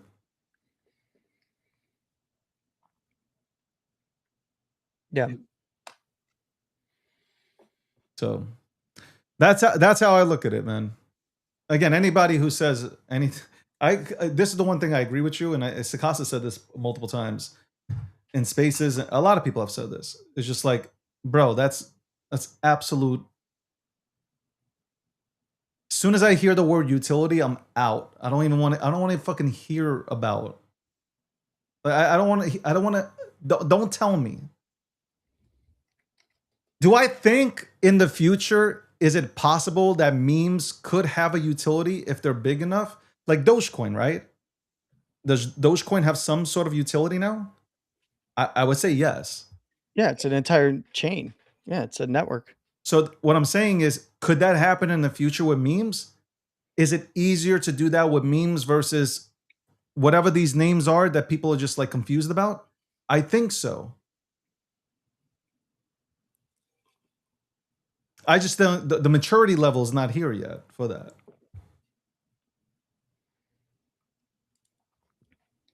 Again, I'm just saying.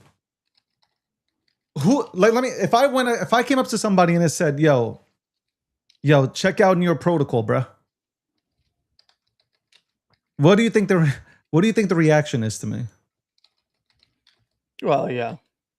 But if I say, hey man, Pepe's cool, and I show a picture of Pepe, oh, that's a frog. That's cool. Oh, I seen that frog.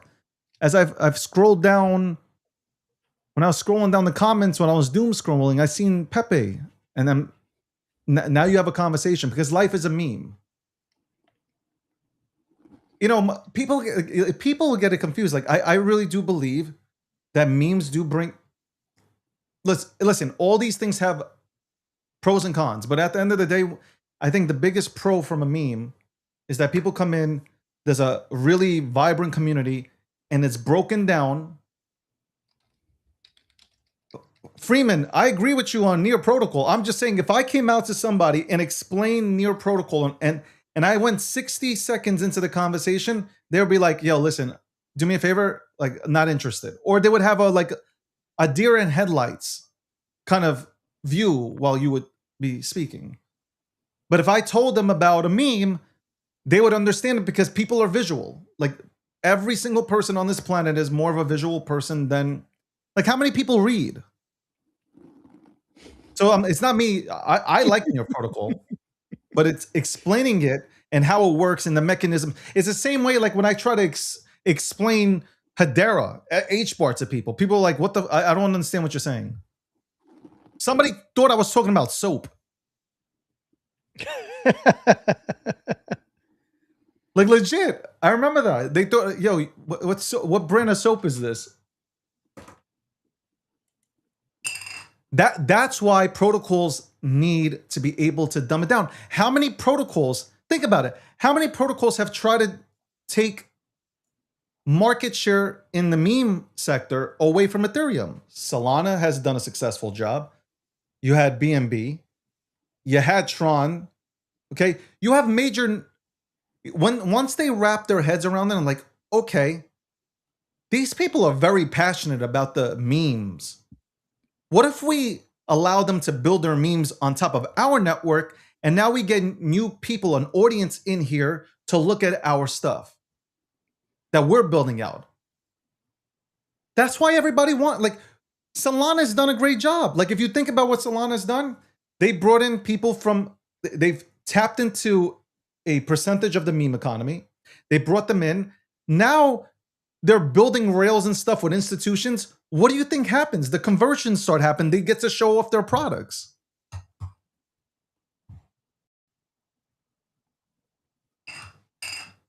It's the same thing with Bitcoin ordinals. Like, why not embrace the Bitcoin ordinals?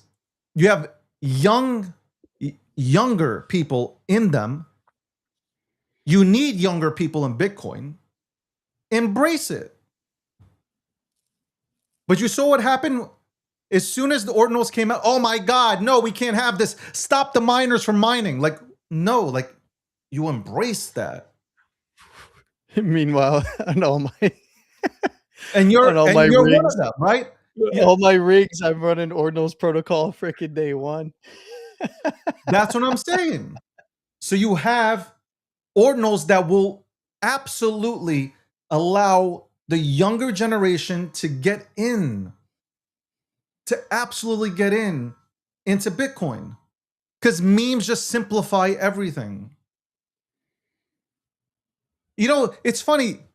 We embrace the tokenization of, like, for right now, the tokenization of assets. You have BlackRock that wants to tokenize everything on chain.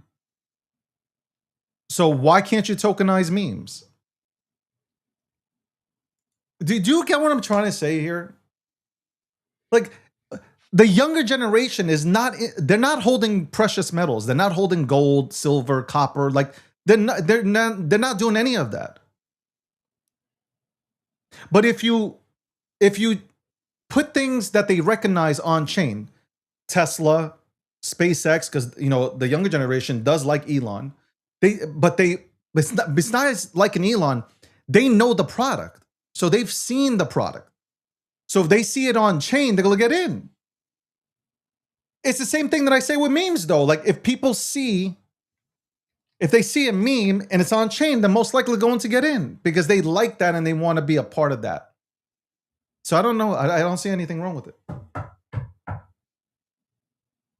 I never said I saw anything wrong with it. Not you. I'm generally just generalizing. The I hell? never How are said you you, getting so feedback? Say that again. I was wondering how the hell you were getting feedback. Yeah, I have my headset here. My bad. Oh, okay. Is it still Yeah, there? look. No. Okay. Yeah, look, I have a very specific outlook on the market, and that is one that I've expressed a lot and that I farm a lot of hate with. And that is, I trade on a regular basis in the cryptocurrency markets daily. And I buy Bitcoin with it. That's it. And I think that that is one of the reasons why we saw such a despondent, desperate plea to pump everything when altcoins didn't run, because everybody was looking at meme coins running, going, oh, it's going to rotate to all the altcoins. And then they didn't actually run. So one of the sectors I think that is going to run is memes. If creator tokens are a portion of that, great. But people have to set their expectations realistically. You know what? I think creator tokens can't work. Like, only the biggest creators can make that a creator token work, but it takes years to do that. It's not a 2-minute thing. Like, you're not going to see the market cap really go absolute apeshit. Because that's what people look at. It's the market cap. Nobody's judging by what you're building. They're judging by market cap. Yeah. Well, I mean, but that's the fucked up part. You shouldn't judge a project by its market cap. Well, I mean, it's going to tell you where sentiment is. No, but I'm saying if somebody's it's built up, everybody's happy. If it's down, everybody's sad. Well, obviously the sentiment sucks, but I'm saying in general, did Tesla suck when it stood at nothing for years? Yeah, but I don't want to compare that. Launching the next Teslas. I get it. That's for sure. I understand that 100%. I'm not I'm just saying in general that things take time to build out. Like you're not Yeah. there are things that I are going to agree. send immediately. I get that, especially in the bull market. But even in a bull market, there might be things that don't send, or they can send and they won't hold. But like, I would go into something where I know somebody is actively building regardless of market cap. I've been successful doing that. Yeah. So there you go, man. It's 3:47. Holy shit. Yes, sir. I I got to missed drop time. for a meeting here in a second. All right. Well, are you doing your show's on tonight at 9 p.m.? Yeah, I'm going to be recording it before market close again because I got some things I got to do. But it'll be out at the same time. It'll be out at 9 p.m. Eastern, 6 p.m. Pacific Standard Time. Mondays, Wednesdays, and Fridays, tune in to one of the goats when it comes to TA. I'm not gonna make you laugh right now with the astrology stuff, but when it comes to TA, tune into one of the goats. Apparently he was the TA champ in 2023, some shit like that. I don't know. The world champ. But tune in at Reigning 9 world p.m. Eastern champ. Standard Time. Say that again. Reigning champ. world champ. Tune in to him and learn something. Learn something about the markets. Landy, I appreciate you, bro. Thank you, brother. Thank you, for brother. having me. Much love. I'll talk to you later. That is Landy, my good friend Landy, man. Oh boy. All right. We'll be right back after this commercial break. My bladder is about to explode. What first got you excited about blockchains? Think about it. Oh wait. I bet it wasn't multi-million-dollar hacks, exposed data, or finding somewhere safe to store your seed phrase. Was it? Maybe it was the idea of decentralizing a broken financial system. Maybe it was imagining a world where people own their own data and get to sharing the value it creates. Or maybe it was the promise of a fundamentally better way of connecting, communicating, and transacting. The next phase of the internet that empowers us instead of exploiting us. So why hasn't that happened yet? Why are we still living with the same broken system that blockchains promise to fix? It's because blockchains can't keep a secret. Enabling open, transparent systems was only the first half of the challenge. For blockchains to really change the world, they also have to be able to protect our sensitive data when it matters. And that's why we built Midnight, to bring down the final barrier to mass adoption and unlock the full potential of the decentralized web. Let's build the internet we deserve, together.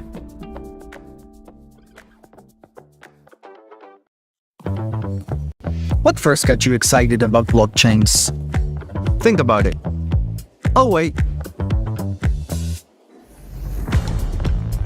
I bet it wasn't multi-million-dollar hacks, exposed data, or finding somewhere safe to store your seed phrase. Was it? Maybe it was the idea of decentralizing a broken financial system. Maybe it was imagining a world where people own their own data and get to sharing the value it creates. Or maybe it was the promise of a fundamentally better way of connecting, communicating, and transacting. The next phase of the internet that empowers us instead of exploiting us. So why hasn't that happened yet? Why are we still living with the same broken system that blockchains promise to fix? It's because blockchains can't keep a secret. Enabling open, transparent systems was only the first half of the challenge. For blockchains to really change the world, they also have to be able to protect our sensitive data when it matters. And that's why we built Midnight, to bring down the final barrier to mass adoption and unlock the full potential of the decentralized web. Let's build the internet we deserve, together.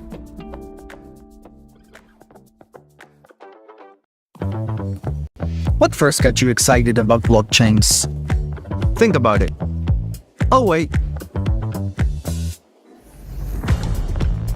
I bet it wasn't multi-million-dollar hacks, exposed data, or finding somewhere safe to store your seed phrase. Was it?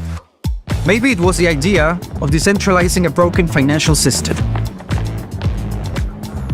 Maybe it was imagining a world where people own their own data and get to sharing the value it creates. Or maybe it was the promise of a fundamentally better way of connecting, communicating, and transacting. The next phase of the internet that empowers us instead of exploiting us. So why hasn't that happened yet? Why are we still living with the same broken system that blockchains promise to fix? It's because blockchains can't keep a secret.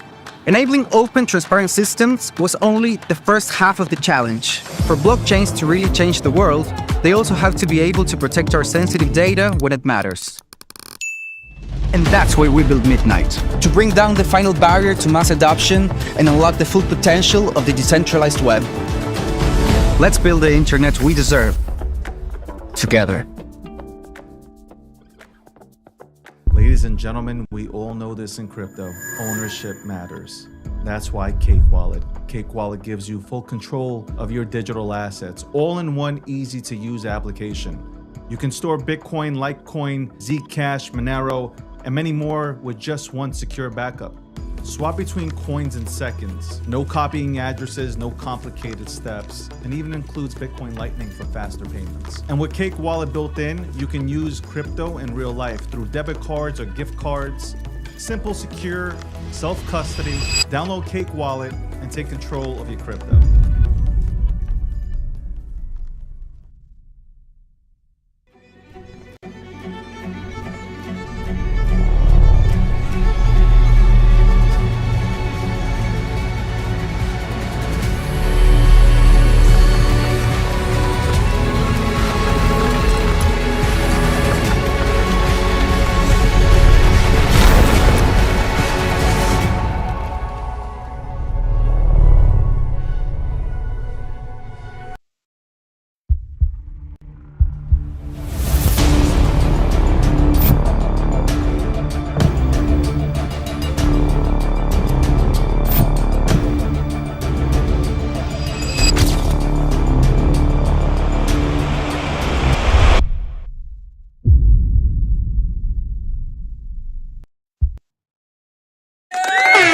Welcome back. All right, I didn't notice that we were on here for almost 4 hours. Oh my God, man. It was nice chatting with you guys, of course. Welcome to the Breakdown, episode 736, sponsored by Midnight. Obviously, the Midnight is the title sponsor for this show. I think I went ahead and just broke everything down from both angles. So in terms of, you know, memes and me personally seeing and wanting to see like memes really succeed here, and us getting away from all these broccoli headed son of a bitches that just come into this space and ruin it. So I want to return to the real memes and showcase even the real projects. Forget about just memes, just showcase real projects. Bottom line. And as I started the show, like I didn't say anything. I broke down simply. I just broke down what I personally was seeing. That's it. I'm thankful I'm not the only one that didn't experience this problem that PumFund has. Kobe had this problem. I also had this problem where somebody was able to go ahead and go through a CDK to manually push creator fees. I thought that was fucking stupid.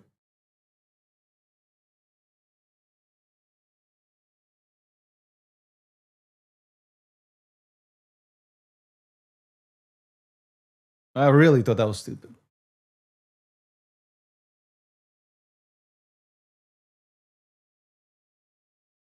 Just TLDR, the entire intention was to go ahead and have a page, buy real memes, showcase them, talk about them, why them, from my perspective personally.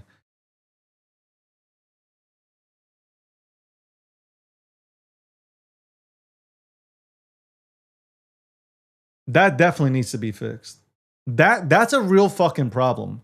If somebody can go, I don't like I gotta tell you, I don't like that. Like that pissed me off. I gotta say, man, like that's like, hey man, like especially when this is what happens in the space. People are just like, yo, oh my god, look, I don't know what the fuck you're talking about. I woke up fucking looking at message. You claimed what? What the fuck are you talking about? Claim what? And then I see it. I'm like, how did this happen?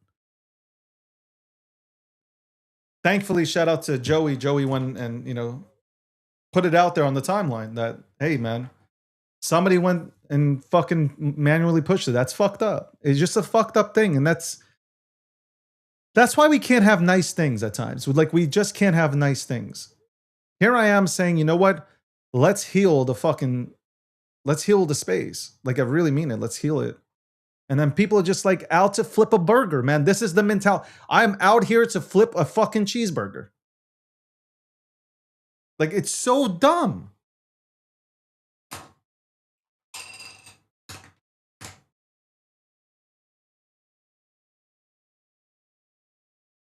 It really is, man.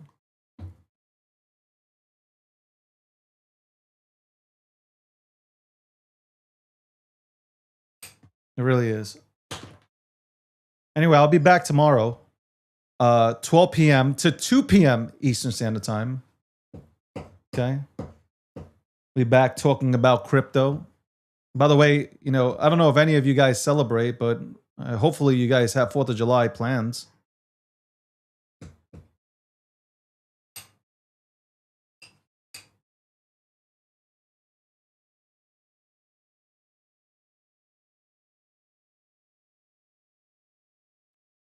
I gotta say, I don't care for the comments of peasants. I really don't. The people that are, there are people that don't give a fuck about our industry, that are somehow always looking to fucking milk you. And as they milk you, they blame you. So like, miss me with all that stuff. I don't give a fuck.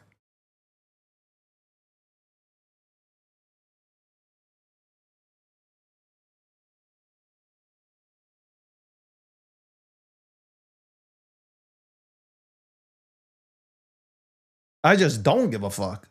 You imagine somebody telling me, like some random dude has never built a business telling me how to work a bit. Like it is absolutely horrific. The audacity. Anyway, the audacity. The audacity. I like that word. The audacity. Anyway.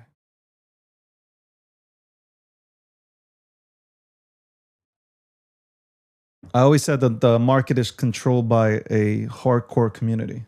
That's it. Bottom line. It's not a KOL, it's not an influencer. It's, at the end of the day, it's a fucking community that can win over I believe this. A community can win against any VC, any KOL, any influencer. Bottom line. I say this repeatedly. Run my fucking podcast and my shows. I continue to say that the community, and I know that the word is overused, but it is ultimately up to the community to decide what they want the fuck to do. That's it. And yes, I've always had the opinion for years now. For years, I said that it's absolute suicide with the current conditions. Like if you have no control of what you're building, then you're fucked. You're absolutely fucked. And saying that, I'm just talking. I'm talking the same way I've talked for months, years. Like, yo, you don't have control. You're absolutely screwed. Especially if you're the front-facing figure. Like, how are you? It's just, oh, trust us. The minute somebody says, trust me, like, I'm out. Do you understand? Like somebody with a PFP on with some fucked up name that looked like they had a fucking seizure typing it out is gonna tell you to trust me. You don't even know the motherfucker. Trust me. Trust me, man. I got this. We got this. Motherfucker, you ain't got nothing.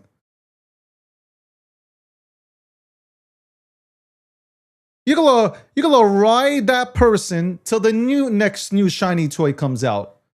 You're the person who trades in their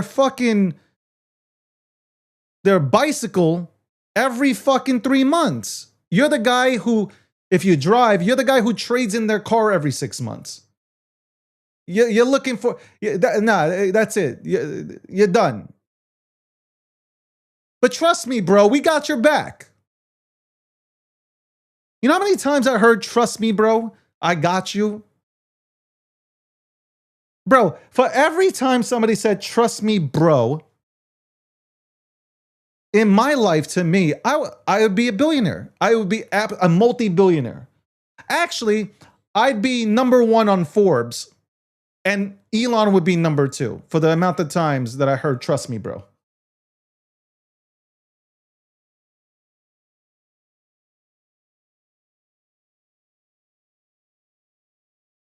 Come on.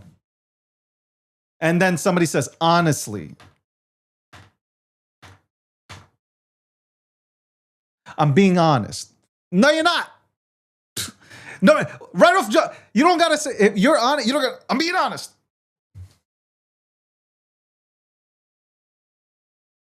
Anyway, I meant what I said about my Jewish cabal, man. By the way, I hate cabals.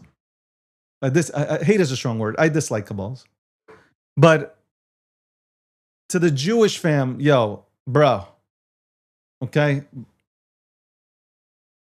There's a lot on the line for you. Anyway, thank you for tuning in. Appreciate it. I would play some music, but you guys wouldn't hear it.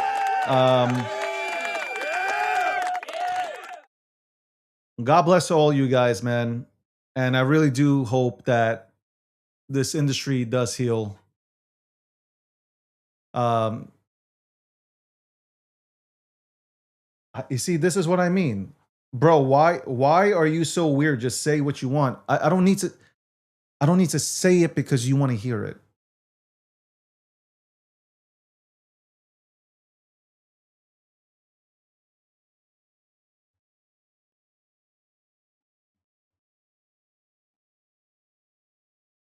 Come on, care. I'm the wrong person. Like I am absolutely the wrong person, but at the same time, the right person. I'm the wrong person, but the right person. Anyway.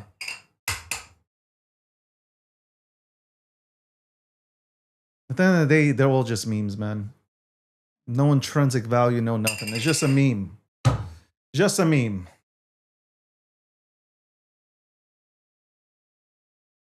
Because you know what, Donald Duck, I don't make reactionary decisions. I'm not, oh, yeah, let's go with no plan and then like fucking fall off a cliff. I mean, ultimately the community can decide, right? Ultimately the community decides. Even if, you know the thing, the crazy part is, even if I decide to vouch for something, the community is going to have to decide on it too. Like they're going to have to say, okay, I fuck with it. That's it. I hope that you were entertained. If you're new, I hope you were entertained. That's just me on a regular, man. I just like having fucking fun.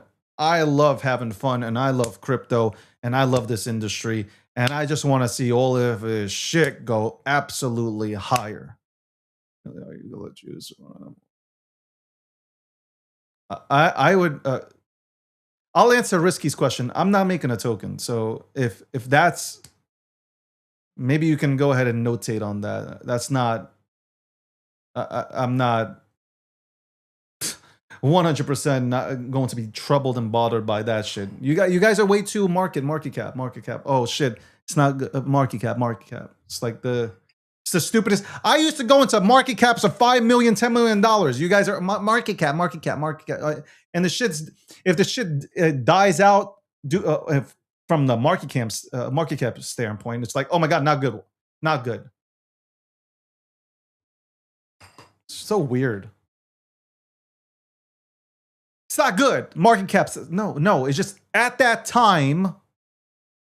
During that time, the market cap is not high because there's no liquidity in the market.